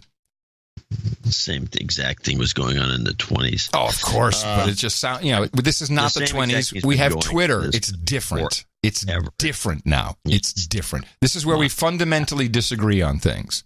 Yeah. Big time. Yeah, we do. Now, this is something that we probably agree on. Here's Mike Lee. And I got turned on to this speech. He gave a speech he's the senator Mike from Utah. Oh, okay. All right. Yes. I got turned on to this speech. He gave a speech at the Federalist Society. It was people are telling us what. And who is Mike Lee? Mike Lee. You know him. No, but I'm asking for the other people who happen to be eavesdropping on the conversation. He's the senator from Utah. And he's a very conservative. He was a never Trumper, I believe. Was this the guy who wanted to? Is he ex-CIA or is that a different guy? No, that's the guy who tried to run at the last it's a Democrat. minute. Yeah. Yeah. Okay. And he was running. He'd been running against Romney because Mike Lee is not in this cycle. Okay. So they said Mike Lee predicts a civil war because of a bunch of things, and I looked at, and he didn't. This was some hysterical headline, and so I went and listened to the whole speech, and it was bullcrap. The headline was a lie, but I got this one clip out of here that I thought was pretty good. Our economy. This is Mike Lee talking about the economy. Our economy is at full employment, and it's growing fast enough to distract us, at least temporarily, from our $21 trillion national debt and our $800 billion annual deficit. Perhaps it shouldn't be enough, but for the time being, it is. But my big concern is what happens when the next bubble bursts, when the next recession hits, when the multi-trillion-dollar debts accrued by state and local pension funds come due. What happens when next we face a genuine international crisis? What happens when Treasury yield rates return to their historic average and we see our national debt service payments go from where they are today, which is about $300 billion a year, which is not that much higher than they were 20 years ago when our national debt was, 1/7 of its current size, to where they'll go within a couple of years after Treasury yield rates return to their historical average, which will be around $1 trillion a year. Yeah, we're just waiting for the catalyst, aren't we? I mean, I'm pretty convinced that it's going to happen very soon. Yeah, we're waiting for the catalyst, and it's always going to be, and it's never the same. So you can't use history; doesn't work with the market, and you don't. And this always crashes slightly different ways. You might miss, Well, slow death is what Horowitz and I kind of think. Well, hold on. Fundamentally, the things that are really weird right now is we have oil going down rapidly, but natural gas spiking up, which is weird. But that is weird. But the natural gas has been in a depression probably for about a decade, so it's going up under any circumstances. But this has got to be this is all manipulated. I mean, the price of oil definitely manipulated. But then who's manipulating the natural gas? I mean, is that here's the bottom line. I think Trump is out of his depth. I don't think he can bring this economy. I don't think he's got the momentum anymore that he had. It was really running on pure adrenaline. I mean, just fundamentally, I can't see it. I really can't believe that it's sustainable. You? No, of course. But I didn't. I would have said that 5 years ago, and It's still going well. Yeah, but I'm not like the guy. I mean, I'm reminded of these guys, and there's a bunch of locals, or a lot of them were writers, and they became other things since. Public relations guys, but when there was the boom, not the .com boom, but the real estate boom from probably 85 to like 2007 when it collapsed, there were guys in way early going, this real estate prices are too high. It's going to pop. The bubble's going to pop. It's going to pop. It's going to pop. And then during that almost a decade of saying the bubble's going to pop, if any one of them would have bought any piece of property, they'd be millionaires. Right. But they kept saying it's going to pop, it's going to pop. And yeah, everything pops eventually. And it did pop. And now it's recovered actually beyond where it was, at least in some parts of the country, which were a lot of boom areas.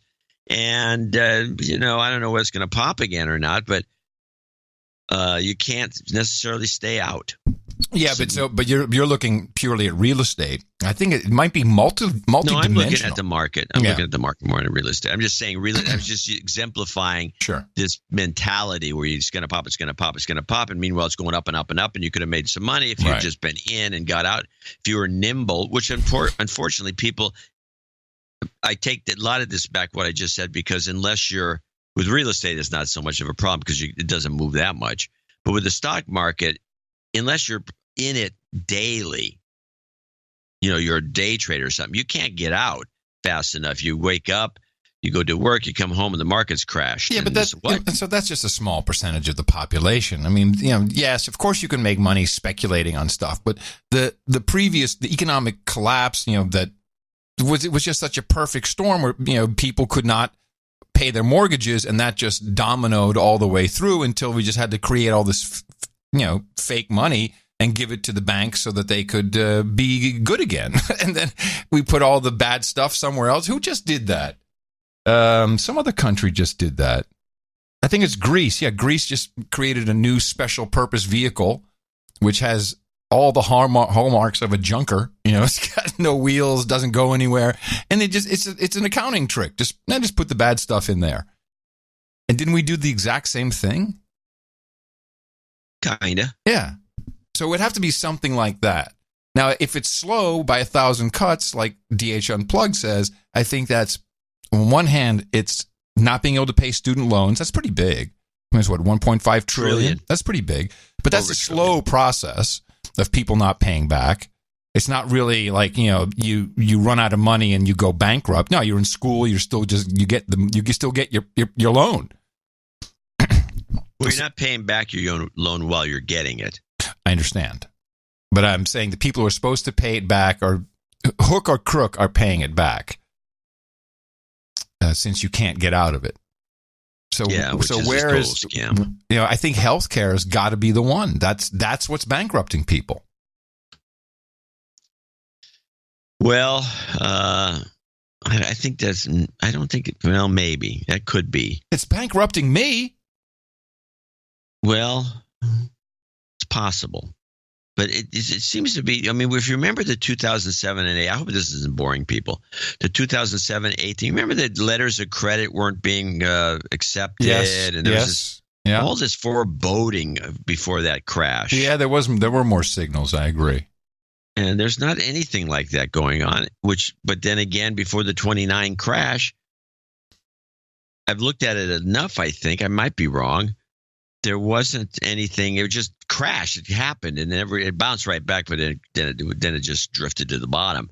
But when it happened, everyone was, all these. I remember I got the front pages of all these papers. Giannini, head of the Bank of America. This is just bull crap. There's no reason. This is ridiculous that this happened. We're in sound financial condition. Every banker in the world kept saying this, and it was on the front page of all the papers. Don't worry about it. We're in sound financial condition. Everything's fine. Well, I already know what the history books will look like when we look back on the huge crash of, let's just say 2020, just to make it a fun number.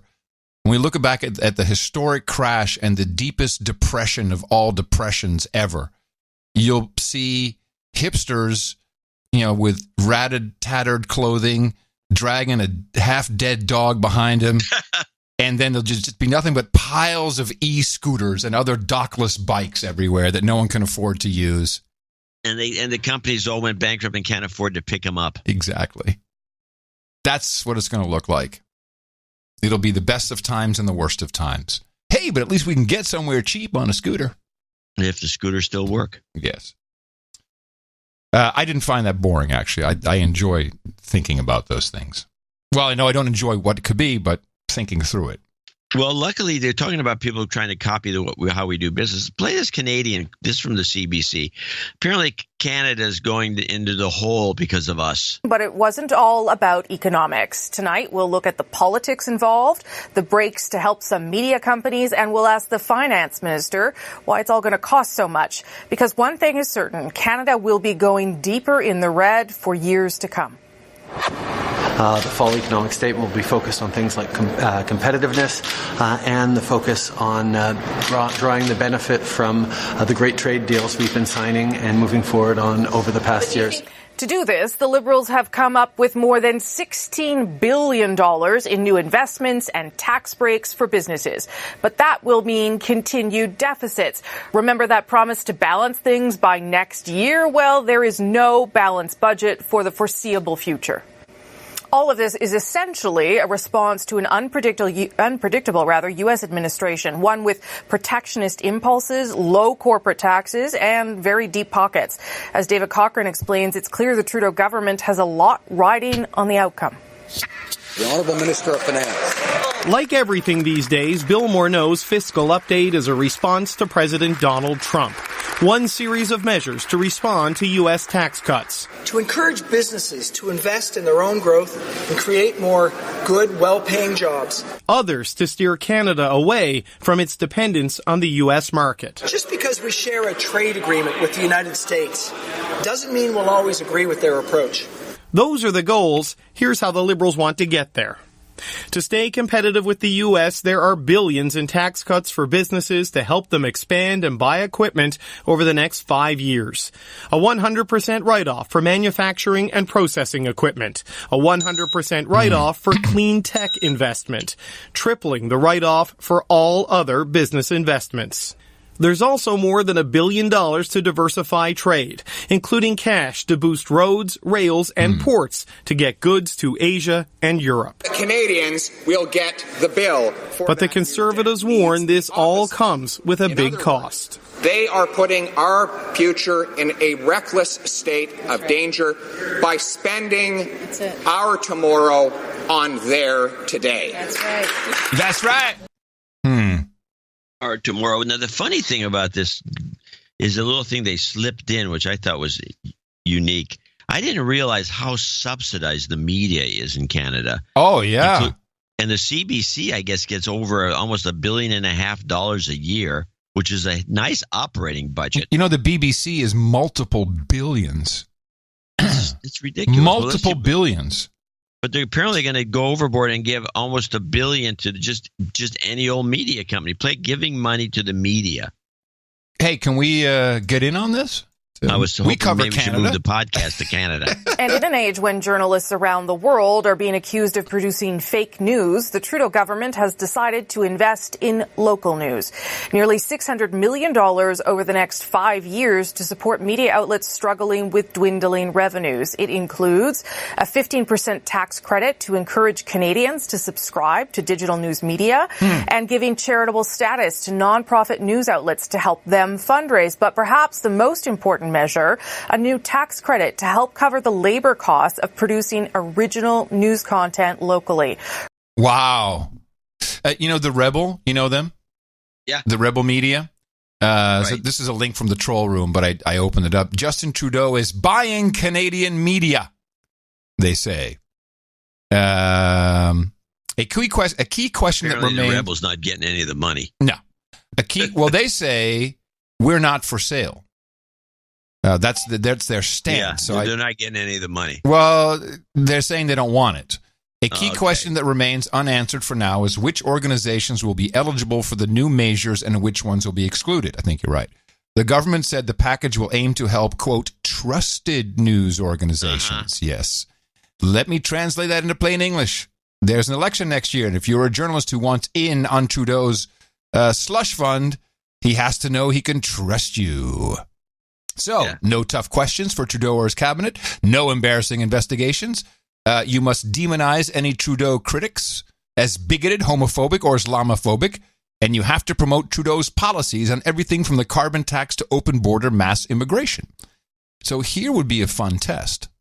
It wouldn't be too hard for us to do just a little podcast, a weekly one, where we pretty much do the same stuff, except we add a, and then we just do this. We just say tomorrow. Yeah, we just say, hey, Trudeau's great, a. And then we'll say stuff like, man, I can't believe anyone wants to investigate him. You can trust the guy, eh? And we just do that, and then maybe we'll get some money. I think this is a plan. However, on the other side, what's interesting, if this would ever come our way, and people never really catch these explanations. We do them all the time, why we are not a 501c3 nonprofit organization. There's a number of reasons for it.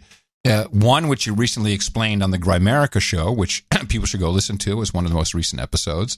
But also, 313. If we signed up for that, we have to have a charter and we have to stick to it. And basically, the government would have some elements of control over us. Correct? Yeah, absolutely. So you don't want that. And there's a lot more paperwork, and you got the IRS on your back and everything. Well, yes. I mean, that's what I'm saying. So they can say, well, we don't think you're really you're not really, independent or whatever. They could just say, oh, you seem too one-sided. So, sorry. Yeah, Trump can't have that. Yeah, Trump apologists can't have no money for that. No. But did I read that Grimerica got deplatformed from PayPal? No, I didn't hear that. I think there was. Why? What would they ever do that would? They're a pretty middle of it. Well, I think it happened. Hold on a second. I don't think so. Okay. Well, you don't have my opinions in very high regard. Not today. Let's see. They were suspended. Yes, they were. For what? Okay. After here it is.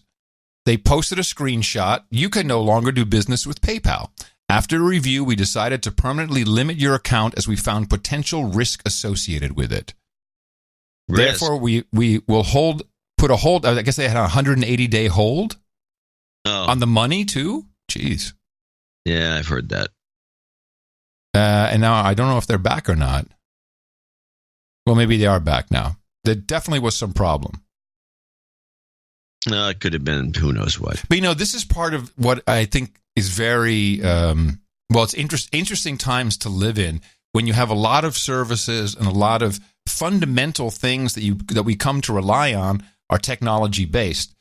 So the most recent one is Airbnb. Actually, I have a clip. Let me just share that so we can listen to it. Airbnb is going to remove from its listings all homes in Israeli settlements in the occupied West Bank. The company says it's made the decision because settlements are at the core of the dispute between Israelis and Palestinians. Palestinians have welcomed the decision. Israel has called it shameful and threatened legal action. Now, whether you agree with it or not is completely irrelevant if you have a house that you kind of count on the income for, from Airbnb, and they just universally decide we're deplatforming you because you're the wrong person, you live in the wrong place, or whatever their reason is, which is well within their complete right to do that. Yeah, they have every right to do that. Yes. Yeah, so you got to be careful how much you rely on this stuff. Well, this is the same thing. This is a fractal of microservices architecture. Yeah, except this is the consumer side. The consumer side. Well, this is just the fractal goes out. Yes. This is out. Yeah. Now it's not, it's just a big version of the small problem. Yeah. And it's just a huge problem. And I think Alex Jones, by being the jerk that he is in this regard, I'm totally convinced that he pushed the envelope just to get the platform to show what the problem was. Yes, I agree. I think he did too. Yeah, because he actually he called me and said, "Don't come on the show anymore." Did I tell you that? No. Yeah, this was a long time ago. Not a long time. The last time I canceled. Yeah. I said, I don't want to go on the show. He said, I don't want you coming on the show because they're going to go after your money. That's what he literally said. Really? So, yeah. Yeah. He said, don't. Well, it was probably nice of him to keep you from coming on the show. Of course it was. He only did the show once or twice, right? Yeah, but he wanted me to come on the show. I can't remember what it was for. It was the last that time. Substitution when he was Oh, yes. You're right. The substitute. You remember better than I do. Yeah, and I was like, well, and I said, you really shouldn't come on the show. Because I was talking to his producer, and then he calls me and said, no, they're going to go after you, dude. Don't do it. It's not what you don't want it. And I think I think he's, he probably does do that on purpose for making a point, and you got to appreciate that. Yeah. I do. I mean, it doesn't help him or anybody else, but yeah. I mean, these payment systems, we're going to see. It's an issue. Bitcoin, baby. I hate to say it. Hey, how's that Bitcoin doing? Holy crap. People must be jumping out of windows about now. Well, I feel sorry for the people last Thanksgiving that were...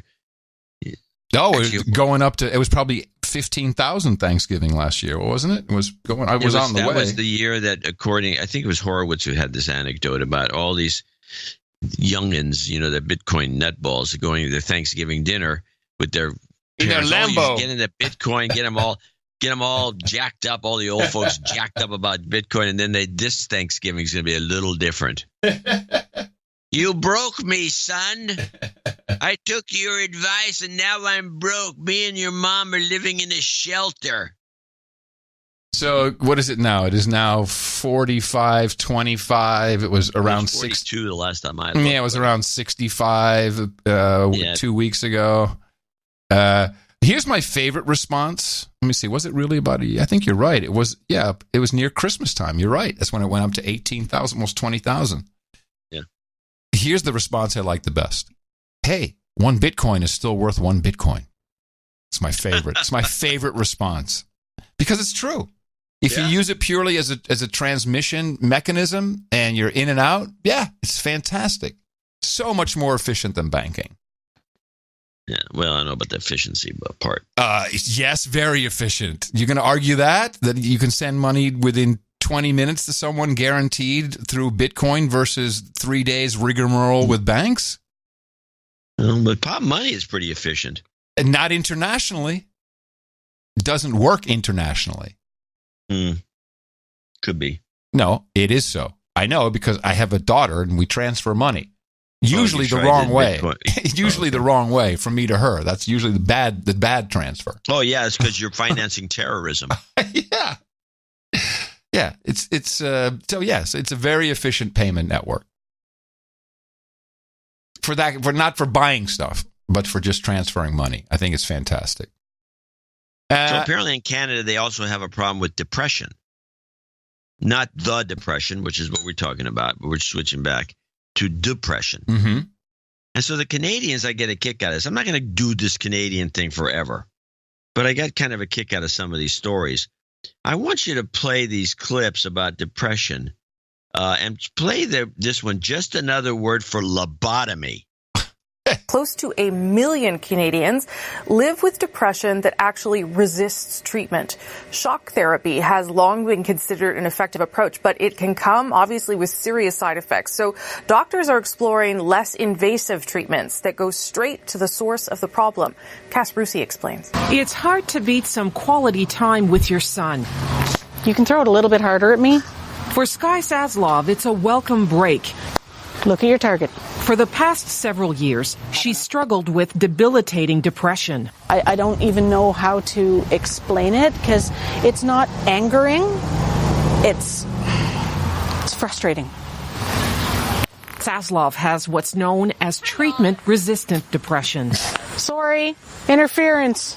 She has major depressive disorder, which has been chronic, going on for over 7 years, and she has either failed to respond or failed to tolerate a number of antidepressant treatments. So earlier this year, Saslov tried something different, agreeing to be part of a study at Sunnybrook Hospital in Toronto that uses a non-invasive approach to treating this kind of depression. With her head shaved and fitted with a metallic headgear, Saslov was placed in an MRI. Once inside, doctors then used ultrasound beams to heat and disrupt the precise part of the brain that causes depression. Wow. Think of it as an adjustment to the circuits of the brain. And so the MRI guided focus ultrasound goes directly to that circuit, makes a cut or a lesion in that circuit, and stops it from firing when it shouldn't be firing. Holy crap. Is that permanent? Duh. Oh, my God. Clip of the day. Clip of the day. A lobotomy. A cyber knife, modern lobotomy. Yes. Well, let's go to the next clip. Wow. This is another one. This is another word for electroshock therapy. Other ways to treat the illness. What you just heard was a very high-frequency magnetic pulse. One of those is a brain stimulation treatment that uses magnets instead of electricity to induce a seizure. Magnetic seizure therapy was really evolved out of this idea that producing a seizure for therapeutic purposes is very effective in depression. Damn. Just treating myself. I like the way they said with the lobotomy. They said it's non-invasive, thus it's good. Yeah, because it just penetrated through your skull with, what was it, infrared laser? What the hell were they doing? Sonic. Yeah, that's non-invasive. Well, I guess technically, what is the definition of invasive? It doesn't leave a hole, I guess, just a burn mark? Yeah, it doesn't leave a hole, even though your Holy crap. Now, this is, to me, is the classic example of calling one thing something else to make it sound to the great. Idiots who listen to this stuff say, "Oh, that's much better." It's the same thing. Wow. Now, I want to just throw this in, but I was looking into the history of vasectomies, not recently, but some time ago, when I was doing my vasectomy material. And if you look into the history of vasectomies were called were used as a substitute for what happens when you cut the balls off. It's called a eunuch. No, you cut the balls off is a name for that. Castrate? Castration. So apparently in the 20s, or I think during our era when we're all in all these eugenics and all this stuff, the Americans in particular, we were castrating people, especially I think a lot of blacks and a lot of other people in the South mostly. They'd get into prison and say, well, you're chasing around little boys, and so we're going to Wasn't this part of the Eugenic Society of America's program? Didn't they do that as well? They may have, yeah, maybe. Yeah. So what happened, though, was when they were castrating people, they'd knock them out and they'd cut the nuts off, and then the guys... And then they throw a Friendsgiving. They take the nuts and cook them into gravy. So then the guys apparently were irked by this, and they'd come in and track down the doctor who cut their nuts off and kill them.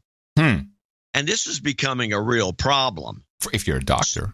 So one doctor who's I don't have the details because I don't have this paperwork in front of me, but there's a very famous doctor who invented the vasectomy as a substitute for castration because it did the exact same things. It calmed the guy down. It did all these things that it just essentially was a castration, but it was done inside the balls, inside the nutsack, so the guy wouldn't notice. So he could look around. Oh, I'm still good. And so he was happy camper. He wouldn't go kill the doctor, which he used to do. So my commentary about people getting themselves castrated by getting a vasectomy, I don't think is completely out of bounds. No. Yes. Okay. Well, I don't want to spend too much time on the vasectomy stuff and castration. I'm still at the lobotomy stage, and that this is seen to be like some breakthrough. This is not a breakthrough. You need to run away from this. Yeah, well. And is this paid for by the great Canadian health insurance? I'm sure it is. Yeah. Well, I have a companion story to that. Not as funny, but we do have some issues.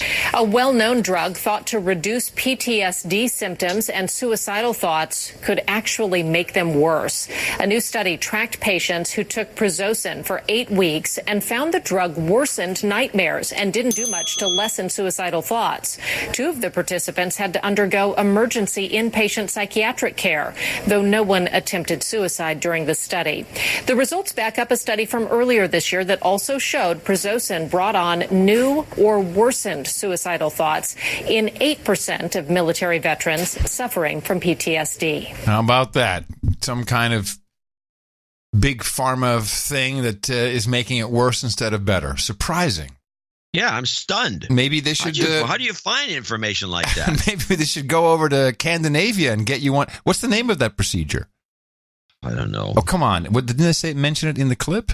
I don't remember them mentioning it. Yeah, I want to listen to it again. Close to 1 million Canadians live with depression that actually resists treatment. I'm going to write it down. Shock therapy has long been considered an effective approach, but it can come, obviously, with serious side effects. So doctors are exploring less invasive treatment. Is shock therapy still really a thing? Do people use shock therapy still? Well, in Canada, they're using magnets to cause it. No, but shock therapy, you get a jolt. But that still happens today, shock therapy. I believe it does. Treatments that go straight to the source of the problem. Cass Rusi explains. It's hard to beat some quality time with your son. You can throw it a little bit harder at me. And I'm really appreciating the whole clip now. You know, throwing a ball with your son back and forth. Just let us do this non-invasive thing. I mean, this is almost a native ad for this procedure. For Sky Saslov, it's a welcome break. Look at your target. For the past several years, she struggled with debilitating depression. I don't even know how to explain it because it's not angering.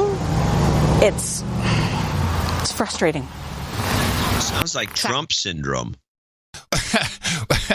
She sounds very, very even-keeled here, though. Saslov has but if you look at her, she's totally a candidate for Trump syndrome. Okay, Trump derangement syndrome, you mean TDS? Yeah. It's frustrating.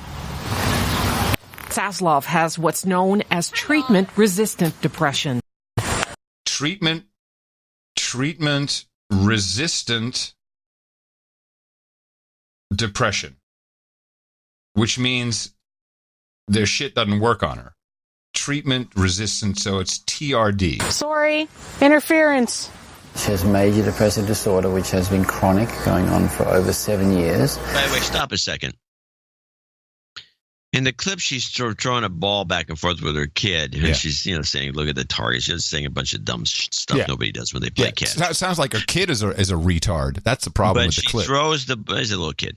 And so she throws the ball over his head by mistake and says, sorry, interference. Interference? Blaming a non-existent entity for her fuck-up. Oh, so it's like her treatment-resistant depression interfered? I don't know what interfered, but it seems like she's one of there's a blame person. She blames everybody but herself. Wait, we need some disclaimers for this treatment. Invisible forces may cause you to throw things in weird directions. And she has either failed to respond or failed to tolerate a number of antidepressant treatments. So earlier this year, Saslov tried something different, agreeing to be part of a study at Sunnybrook Hospital in Toronto that uses a non-invasive approach to treating this kind of depression. I like how they've categorized treatment-resistant depression as a kind of depression. Isn't it just I don't know. Okay, non-invasive approach. I'm writing this down. With her head shaved and fitted with a metallic headgear, Saslov was placed in an MRI. Once inside, doctors then used ultrasound beams to heat and disrupt the precise part of the brain that causes depression. It's going to get warm, okay, as we heat the tissue? Think of it as an adjustment to the circuits of the brain. Adjustment to the circuits of the brain. Well, this is pioneering work. Because you can treat anybody with stuff like this. I mean, we're going back to medieval times. And so the MRI guided focus ultrasound goes directly to that circuit, makes a cut or a lesion in that circuit, and stops it from firing when it shouldn't be firing. Fantastic. That's just fantastic. This is one of the best things I've heard in weeks. Wow. Seriously, I love this. We're going back to medieval times, rebranding it, and then we're just cutting people's lobotomy. We're giving them lobotomies. What exactly do you cut out with a lobotomy? You cut the frontal lobe. Frontal lobe, yeah. Wow. Yeah, well, they played all. I'm surprised there wasn't some nice music in the back. I mean, I think I might maybe obsessed with this now. I'm noticing you really got into this. Well, come on, this is crazy for something I did not expect. Well, maybe I'm just old-fashioned, but the whole lobotomy thing, I mean, didn't we kind of get rid of that? Yeah, it was actually faddish for a while. In recent history, how long ago were lobotomies performed? I think they were performed into the 50s. Huh. But don't you usually then become like kind of docile and very docile, very quiet? Yeah. Yeah. It's a solution. It's a solution. It's our final solution for Canada. I'm going to show my support by donating to No Agenda. Imagine all the people who could do that. Oh yeah, that'd be fab. Yeah, on No Agenda in the morning. Start to thank a few people here for 1088. This is the precursor to show 1089, which is 33 squared, which is a big deal. Kaylin Nistor is at the top of the list, $161.80. He says, Happy Turkey Day. Donald Borowski. From Spokane Valley, Washington, 12345, and he sent a note in the on the Federation paper. Federation paper. Yeah, Federation paper. Hey guys, as we enter the fat season, Thanksgiving to Christmas, I offer some financial nourishment in the No Agenda lean season. Let me recommend a documentary. Human Zoos, America's Forgotten History of Scientific Racism. Yay. Okay. All right. I'll look for it. Sounds like a Saturday night rom-com. Among other things, the documentary points out that that eugenics, which we were just talking about, was the scientific consensus. 97% of scientists agree. Yep. In the 20s and 30s. Mm-hmm. Cheers and beers. Sir Donald of the Fire Bottles, Viscount of Eastern Washington. Gracias. I should mention we got a couple other notes I'm going to just read quickly before I go on. The list isn't that long. But we do have a Sir Timothy of the No Fixed Title did a meetup. He hosted Local One's first Chinese restaurant meetup. I got a box too. Yes, we got these fortune cookies that were no agenda messages inside. It was really great. And it's very funny. What did you get? What did you get? The other day, they got a kick out of it. I got some Manning. I got some Manning stuff, and I got Sharpton. Yes, and if people just give these cookies to someone, this is not a bad idea. You just give them to somebody and don't tell them what the deal is, and they look at what. I mean, Elise, who's with us for the break, she said, "Yeah, I wish I had like 100 of them. I'd be handing them out to everybody." Yeah, just for that exact reason to say, what does this mean? Yeah, it's Meanwhile, Circumference sent in a note, longtime producer. It's a little piece of porcelain, a little bird that. I didn't get one of those. That's warbling bird. It's so loud, I really have to go way away from the mic because I know it's killing you. But it's cute, and I want to thank him for that. Onward. Sir Kevin McLaughlin, the Viscount of Luna in Locust, North Carolina, $108.90. Zippy the Pinhead, $108.80. Ian Field, $100. Thomas Burke, $100. Sir Code Monkey in Renner, South Dakota, $100. Alan D. Peterson, $100. Rose Chavez in Scottsdale, Arizona, boob, 8008. And she says, now you have a fabulous pair. Boop. Sir Jonathan of the Double-Bladed Paddle in Maplewood, Missouri, 73's KE0IHT. Mark Annabelle, 7053. Sir Rick in Arlington, Washington, 6996. Sean Florian in Walker, Michigan, 6969. Miguel Lopez, 6789 in Flanders, New Jersey. Sir Tom Bashirs in Cookville, Tennessee, 66.60.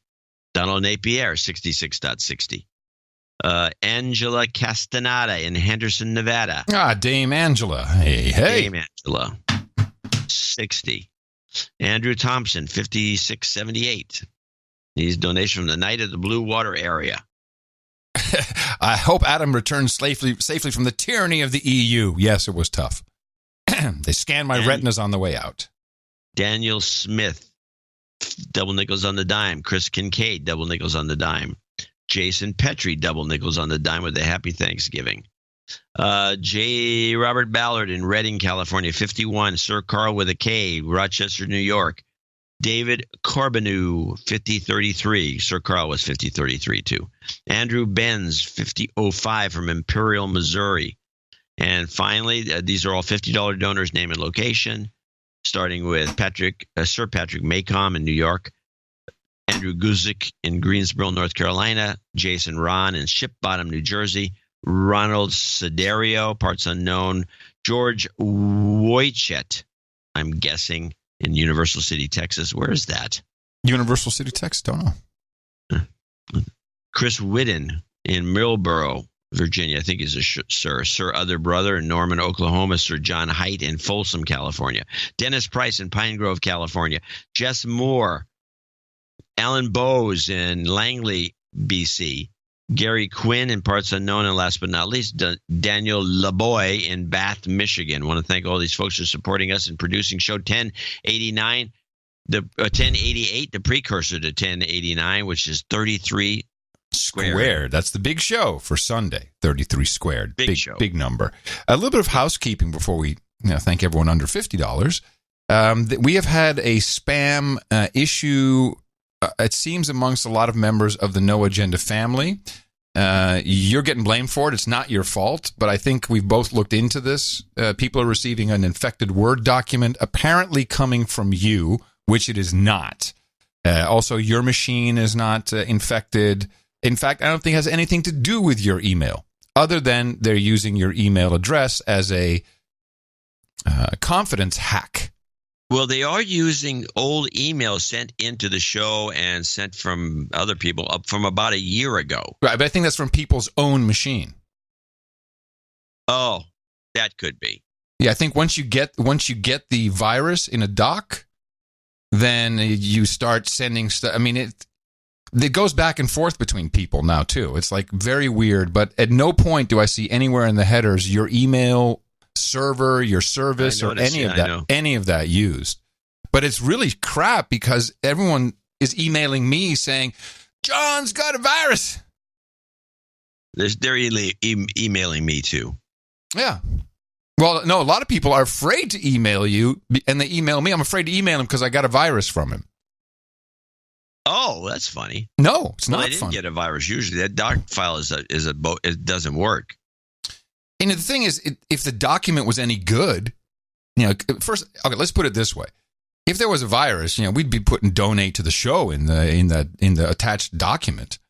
And it's like this, and it's just, good point. Just some crappy ass document with a virus that I think goes in. It seems to work with Outlook, and that goes in and emails people. Outlook, it's an Outlook thing, yeah. But somewhere the headers are being rewritten, or no, the headers aren't even being rewritten. Just the reply to or the from field is being rewritten as from you, but the entire path of the email has nothing to do with you. It's very destructive. I don't think there's any way to stop it, really. Yeah, I think it's some Dvorak hater, some Mac guy. Let's do this to him because he hates the Mac. And, we love the Mac. Yeah, this goes on. These people hate me. Oh, well, that's not okay. No. Tell me about it. No, that's not nice.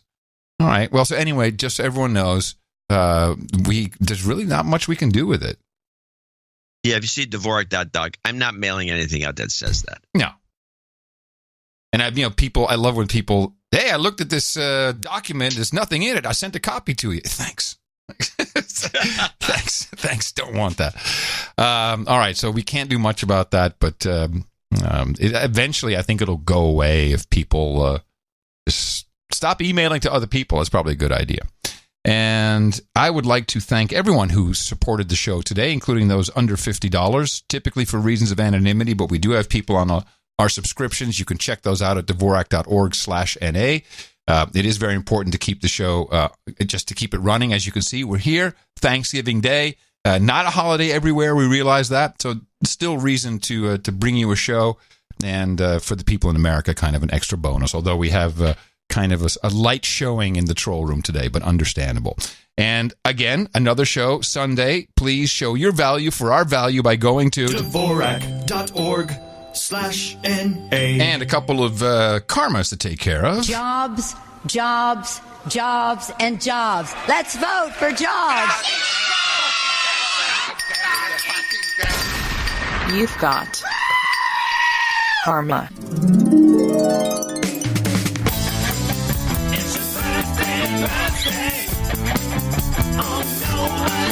And here is your list for today, which is Thanksgiving Day, the 22nd of November, 2018.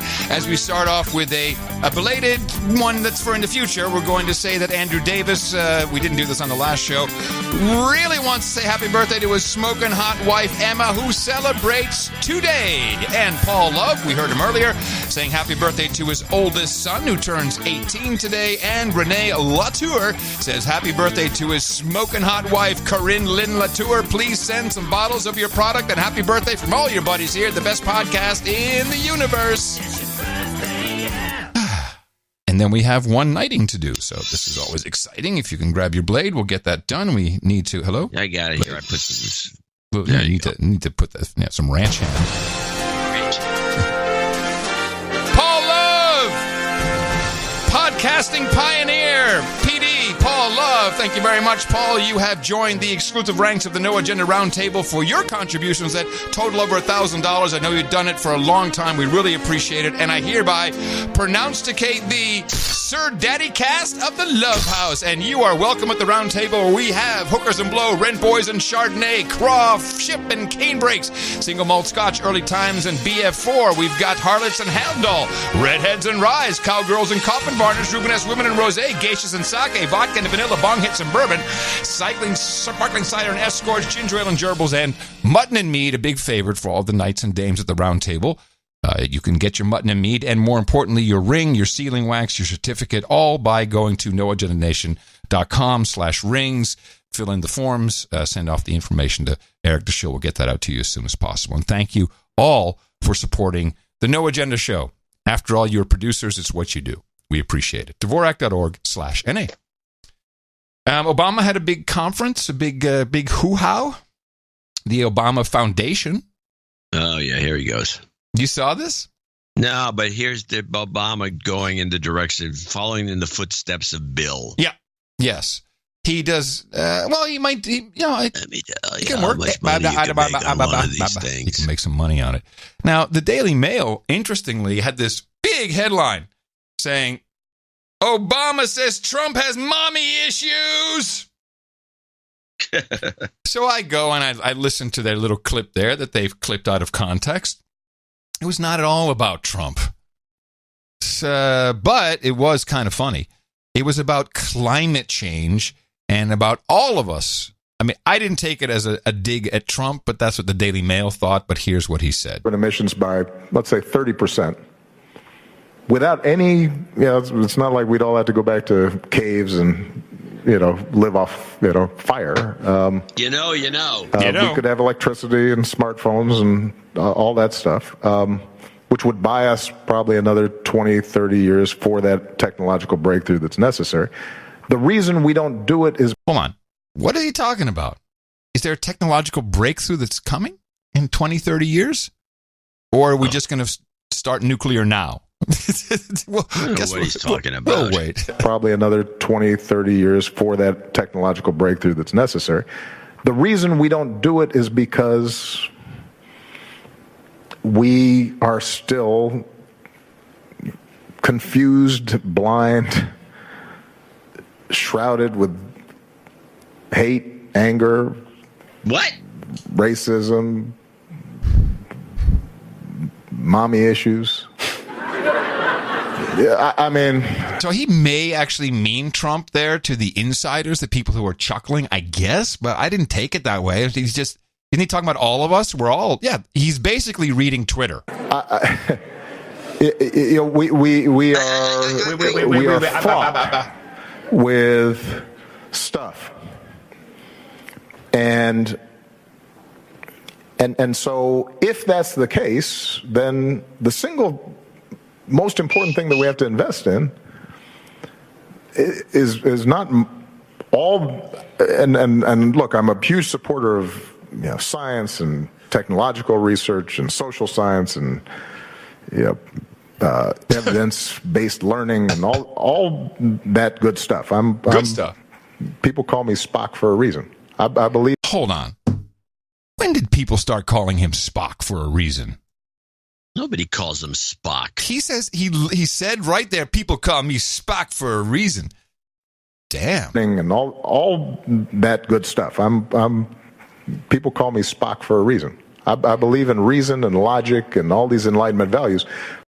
I've never heard anyone call him Spock because he's so reasoned. But he's a brainiac. That really we have to invest in is people. We got to get people to figure out how they work together. Wow! In a breakthrough. How do we get people to work together in a cooperative, thoughtful, constructive way? Sucking in soot. So I played that clip just to play the next clip. Because what he's saying here is we will all die. We will not make it out of the climate change hellhole where we all are terminated by excessive heat with our iPhones, because we can keep them. Because people don't work together. Because we haven't figured out how to work together. And then he goes in to tell you a history of his political career in a nutshell, 2 minutes, and how he worked together with everybody. Or did he? Here's the interesting thing that happens when you're president, or when you go through the experience of being president. So I'm not sure why that's funny. He said, "Here's what the interesting thing about president, or when you going through the experience of being president." I'm not. Maybe I missed something in the context, but people thought that was funny. Here's the interesting thing that happens when you're president, or when you go through the experience of being president. So why was that funny?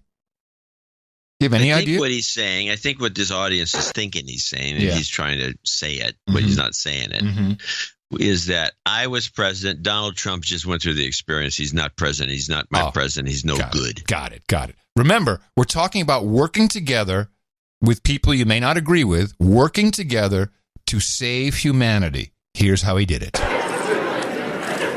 So you start off, you're a community organizer and you're struggling to try to get people to recognize each other's common interests, and you're trying to get some project done in a small community, and you start thinking, okay, you know what, this alderman's a knucklehead, and they're resistant to doing the right thing, and so I need to get more knowledge, more power, more influence so to work together that I can really have an impact. And so you go to the state legislature and you look around and you say, well, these jamokes. Whoa, using our word. Your word in particular. Well, I say our because I got it from Tina. So maybe it's a Chicago thing. Jamokes. But okay. Huh? Maybe. Could be. So he didn't work with people as a community organizer. Everyone's dumb. Yeah, because they're knuckleheads. No good. So I needed more power. So I went to Senate. And then there's just jamokes. Influence so that I can really have an impact. And so you go to the state legislature and state legislature, sorry. Look around and you say, well, these jamokes, not all of them, but I'm just saying, you start getting that sense of, this is just like dealing with the alderman, right? So I got to do something different. So then you make sure there's a sex scandal, including a celebrity, so you can get a Senate seat free by getting kicked out, all kinds of backroom dealing. So presto, you're senator. Then you go to the U.S. Senate, and you're looking around, and you're like, oh, man. Oh, what? Let's work together, everybody. Working together. And then when you're president, you're sitting in these international meetings, and it's like the G20, and you got all these world leaders, and it's the same people. That's how you work together. That's how we save the world, by calling people names. That's perfect. He thinks everybody's Which is really interesting. What? He thinks everyone's an idiot but him. That's exactly right. And you got all these world leaders, and it's the same people. Which is really interesting. Same dynamics. It's just that there's a bigger spotlight, there's a bigger stage. But I'm only partly joking about that. the nature of human dynamics does not change from level to level. You know, which is why I've been quoted saying this sometimes. What do you think he's about to quote? Which he's been quoted many times, apparently. W.E.B. Du Bois? Most of what you need to learn, you can actually just read Dr. Seuss, right? That's all we need. Dr. Seuss. Dr. Seuss. Because, you know, there's the story of the Sneetches, and like, people, the Sneetches have, the ones with stars think that they're better than the ones who don't have stars, and they got an attitude. And then, you know, there's the Lorax who's trying to tell people, hey, don't cut down the trees because then the fish are going to die, right? I mean, it's all pretty much there. and the reason, perfect example of how working together can save us from the death of climate change. With our iPhones, we'll be able to keep them. With some technological revolution in 30 years. I'm surprised Dr. Seuss, well, we'll talk about that in some other show, but he did a lot of racist cartoons in World War II. I miss Obama. So I'm watching Democracy Now! They have an interview with this guy, Ronan Bergman. Mm-hmm. And he wrote a book. He's an Israeli journalist, investigative journalist. He wrote a book about Israeli assassinations. Oh, I thought hummus. No, not about hummus. And we have a new brand. It's Chashokchi Hummus. Anyway, and I got a kick out of this bonehead question that was asked him. Because if you listen to this question, the guy, this is the Sanchez or whatever the guy's name is on Democracy Now!, the guy who writes for the Post, I think. And he phrases this question as I'm listening to it, I'm saying he's describing our country. And this is bonehead question on DN. From the outside, the Israeli intelligence from the outset occupied a shadowy realm, one adjacent to yet separate from the country's democratic institutions. The activities of the intelligence community, most of it Shin Bet and the Mossad, under the direct command of the prime minister, took place without any effective supervision by Israel's parliament, the Knesset, or by any other independent external bodies. What damage has been done to the democratic institutions of Israel as a result of this almost parallel situation? Instead of the civilian controlling the military, it was almost as if the military or the intelligence community controlled the government. You mean like the military-industrial complex controls Trump, or adversely the CIA controls Obama? Oh, gee, that doesn't happen everywhere? I'm so surprised. It's so funny to listen to this question. Now, the guy, nobody sees the irony of this question because it's essentially the same as when Ron Paul said the CIA took over the country in '62 after they assassinated Kennedy. And you have this shadow government, which seems to be running on its own juices because, you know, they're against the president and they have all these issues. Right. So, but nobody sees the irony of the way he asked the question. And so even the guy, Bergman, when he answers the question, doesn't quite see it. And he kind of answers it straight. Well, few things. First, Israel is a liberal democracy in the Middle East. But Israel also faces severe threats and living under the trauma of the Holocaust. And I think that the new Israelis, the Jews who lived in Palestine, or those who came from the Holocaust and established the state of Israel, they drew three main lessons from the Holocaust. First, that there will always be someone who wants to kill them. That the other non-Jews would not do anything to help. And third is that they need to have Israel a safe haven, a refuge, and guard it with whatever possible. Now, when you have this at the back of your mind, and every decade your prime nemesis, your chief adversary, Nasser of Egypt, Saddam Hussein of Iraq, Yasser Arafat, Ahmadinejad of Iran, when they want to eliminate you or call for your destruction and take physical actions to do this, then you are left with basically one conclusion, or the Israelis were left with one conclusion: rise and kill first, paying very little tribute to international law, international norms, and building these two sets of law, one for regular matters and one for the intelligence community and the military. Yes, it's how you undermine our democracy, our democratic institutions of intelligence agencies. Yeah. Jeez. Rise and Kill First is the name of the book, and people might want to look at it. I have two more clips from this guy if you're interested. Yeah, one of them is about the assassination of Arafat, even though he wasn't technically assassinated. And so they ask him about this because he documents all these murders, one after the other in this book, claiming that Israel's killed more people. And I think he included all the drone strikes that Obama did as being just a kind of a murderous regime. And this guy is Arab or Jew? He's a Jew. Uh-huh. Just checking. So let's play Killing Arafat. Yes, it dates back to 1968. Shortly after Arafat was appointed not just the chief of Fatah, but the chief of the umbrella organization called the PLO, the Palestinian Liberation Organization. And the IDF, the Israeli Defense Forces, were desperate. They were sending, Arafat and the PLO were sending groups of terrorists from Jordan to Israel. They couldn't catch them, they couldn't catch him. An attempt to invade Jordan and kill them end up in a catastrophe. And then the chief psychiatrist of the Israeli Navy came with what he said is a solution. He saw that movie, American movie, The Manchurian Candidate, and said, I can do the same. I can take a Palestinian, hypnotize him, Jason Bourne style, program him, and send him to Jordan to kill Yasser Arafat.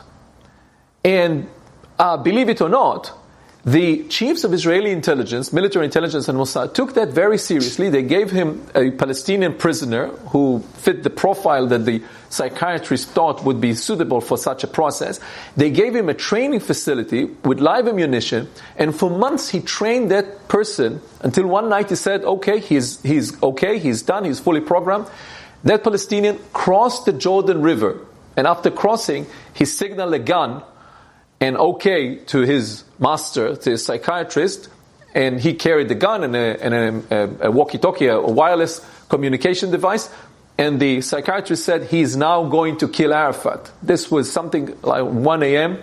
At 5 a.m. in the morning, the operatives of Israeli intelligence received a report from another agent, said that someone, a Palestinian, came to a Jordanian police station and told the policeman, the stupid Israelis thought that they hypnotized me. But I was just playing a role. I'm loyal to Arafat. Please take me to Abu Ammar, to Yasser Arafat, to swear allegiance to the Palestinian Authority. Now this is a bit, sometimes Israeli James Bond looks more like Inspector Clouseau. This is a bit of funny story, but the other stories were less funny. Israel tried to kill Arafat numerous times. And Ronan, did they ultimately succeed? There are, of course, many questions about Arafat's final death, whether it was natural or not. So I thought that was amusing. Well, yeah, the guy just went. I was actually waiting for it to be, hey, they tried to hypnotize me, didn't work, take me to Arafat, and then he kills him. Yeah, but that didn't happen. That didn't happen, no. Now, if you want to hear the rest of it, which is another 2 minutes. Yes, I need some resolution. It's kind of another story about killing Arafat. Did the Israelis actually do it or not? And this is his explanation. No, let's just from the top of my head, from memory. Wasn't he kind of like in some kind of standoff, and his camp was surrounded? No. He died of some strange disease. Right, but I thought it was something that everything was surrounded, and he died from that disease inside kind of his surrounded compound. Am I remembering that incorrectly? I don't know that. Let me just add that they tried many times, and the peak of that was in 1982, when Ariel Sharon, Israeli Minister of Defense at that time, ordered to take down a commercial airline with hundreds of passengers on board in order to kill Yasser Arafat. But the chiefs of Israeli Air Force rebelled against him, and they didn't want Israel to be stained in this horrific war crimes, and they didn't want to violate the ethics of war of the IDF, and they prevented the operations from happening. To your question, there is an ambiguity and few different reports about that. Let me just tell you that a few months before Arafat's mysterious demise, Israel Prime Minister Ariel Sharon met with President Bush at the White House, and the president told him, Mr. Prime Minister, we heard that there are plans, that you have plans to kill Yasser Arafat, and we want you to promise me that you will not assassinate Arafat. And Ariel Sharon said, I see your point, Mr. President. Now, President, of course, understand this is not a promise. He said, I really wish you to promise me that you will not do that. To which Sharon said, Mr. President, you are making a very strong argument. But the President didn't let it go until Prime Minister Sharon promised in his voice that he will not kill Arafat. A few months later, Arafat dies of a mysterious disease. I think in time, we will have the opportunity to tell the story behind that. In the meantime, the Palestinians are convinced, of course, that the Mossad or Israeli intelligence killed him.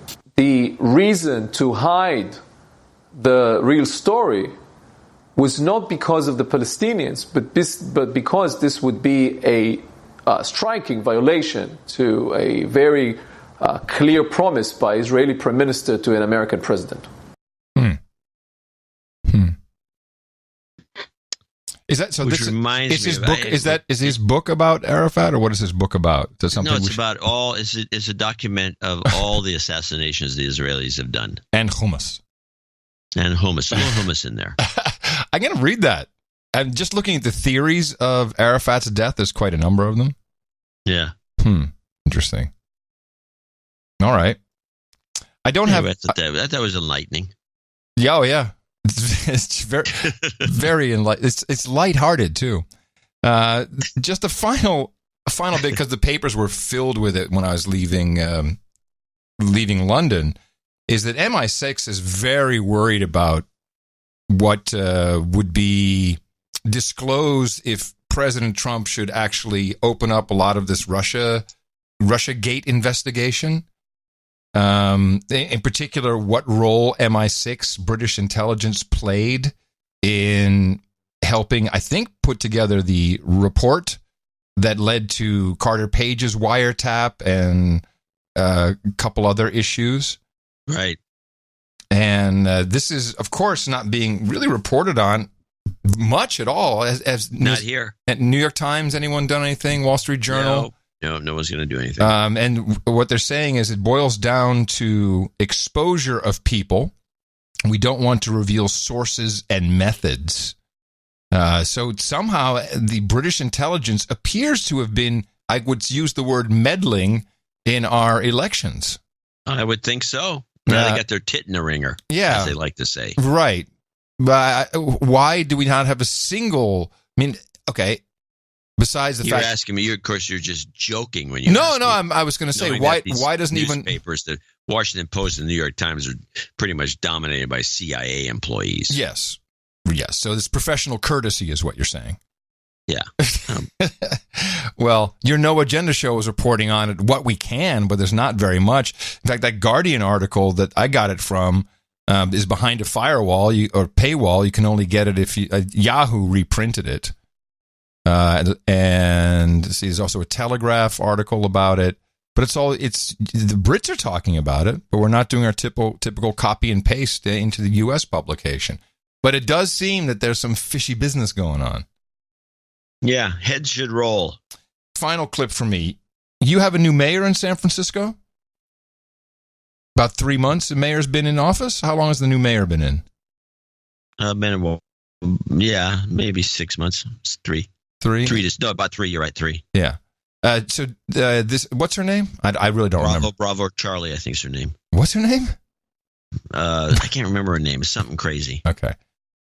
She ran on a promise that within 3 months she would clean up the poop. Clean up the poop in San Francisco. And I have a report.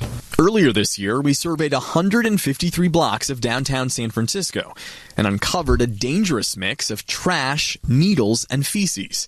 The story gained national attention and became a major issue in the mayor's race. Then candidate London Breed promised a cleaner San Francisco within 3 months if elected. I would measure that by, like not having feces, on our sidewalks, and also urine and other things that we see, the needles and many of the other challenges that exist. That would all be eliminated just at the end. I'm not saying that it will all be eliminated. I am saying that there will be a significant difference where it's noticeable. So we're back on the streets to find out if she made good on that pledge. My producer and I resurveyed 20 of the dirtiest blocks in downtown San Francisco. Across all 20 blocks, we found 35 used drug needles. That's down 39% compared to our last survey 10 months ago. But like before, we spotted trash on every block. We also saw feces on all 20 blocks. In total, we found feces 159 times. That's a 67% increase. And in a bizarre new twist, someone appears to be using feces to graffiti sidewalks in the city. Seriously. We compared the mayor's first 3 months in office to the 3 months prior and found complaints to the city about needles, feces, and trash have all increased. Is San Francisco cleaner today than before you took office? I think it is, because I'm out there on a regular basis. We've invested more resources. We're spending more time trying to get people housed, and we're focusing on those areas we know are the most problematic. I am doing everything I can to invest the right resources into making San Francisco a lot cleaner, and it takes time to get to a better place. So even though complaints are up since you've been elected, you don't think it's because the city is actually dirtier? I don't think it's because the city is actually dirty. I think it's because more people are reporting the challenges that exist. What would you say to people who simply think you didn't accomplish what you said you would? I just started as mayor a couple months ago. But you made that 3-month promise. And you see a difference. In certain areas, it is noticeable. There is a huge difference in certain parts of the city. But you would acknowledge the city doesn't actually have data or any kind of metrics to show that definitively. Well, we have what we see visually. But at what point will walking over feces not be part of the norm in this city? I hope sooner rather than later. Any idea when? I hope sooner rather than later. You're talking months, weeks? Any timeline? I hope sooner rather than later. Hey, what, are you working for the Austin Chamber of Commerce with this clip? Oh, yeah. I'm just letting them know I'm watching them here in Austin, because we're next. Poop will be on the streets. And that does help with real estate prices, though, let's be honest. All right, everybody. We are shutting it down for today on your Thanksgiving Day edition of the best podcast in the universe. And I will go supervise some food, which is already well on way. And we'll be back Sunday with another edition of the No Agenda Show. Please remember us at Dvorak.org/NA. Until then, coming to you from downtown Austin, Texas, the capital of the Drone Star State, FEMA Region number 6 on the governmental maps, in the 5x9 Cludio in the common law condo. In the morning, everybody, I'm Adam Curry. And from northern Silicon Valley, where I want to remind people on this Thanksgiving Day that an electronic thermometer is your best friend in the kitchen. I'm John C. Dvorak. We return on Sunday, right here on No Agenda. Until then, adios!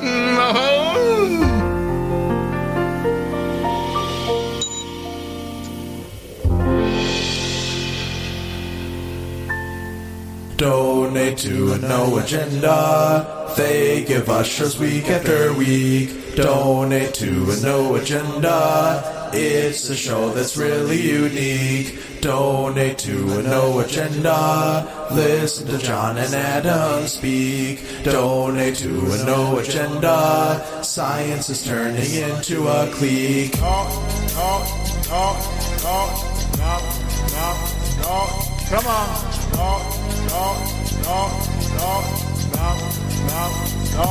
Come on. When I first started college, when I went running, after 5 minutes, I'd start feeling a burning in my chest. And it was just me sucking in soot and smog. The smog was so bad, it was like, you might die. Barack is an emissary of the devil, but you know that he's black, and that's all you want to know. I said this is blatant racism. It is destroying the dream. It is anti-Dr. King. You America, you Jesse Jackson, you process head Al Sharpton, you are wicked, you are cursed. Yeah.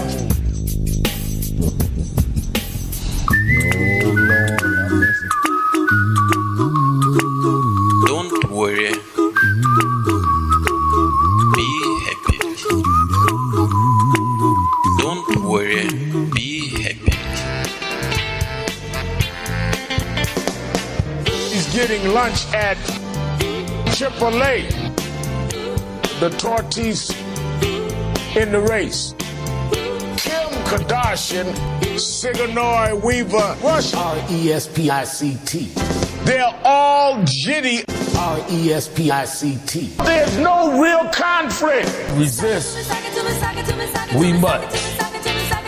Resist. We must. We must. And we will much about that. Be committed. The best podcast in the universe. Mofo. Dvorak.org/NA.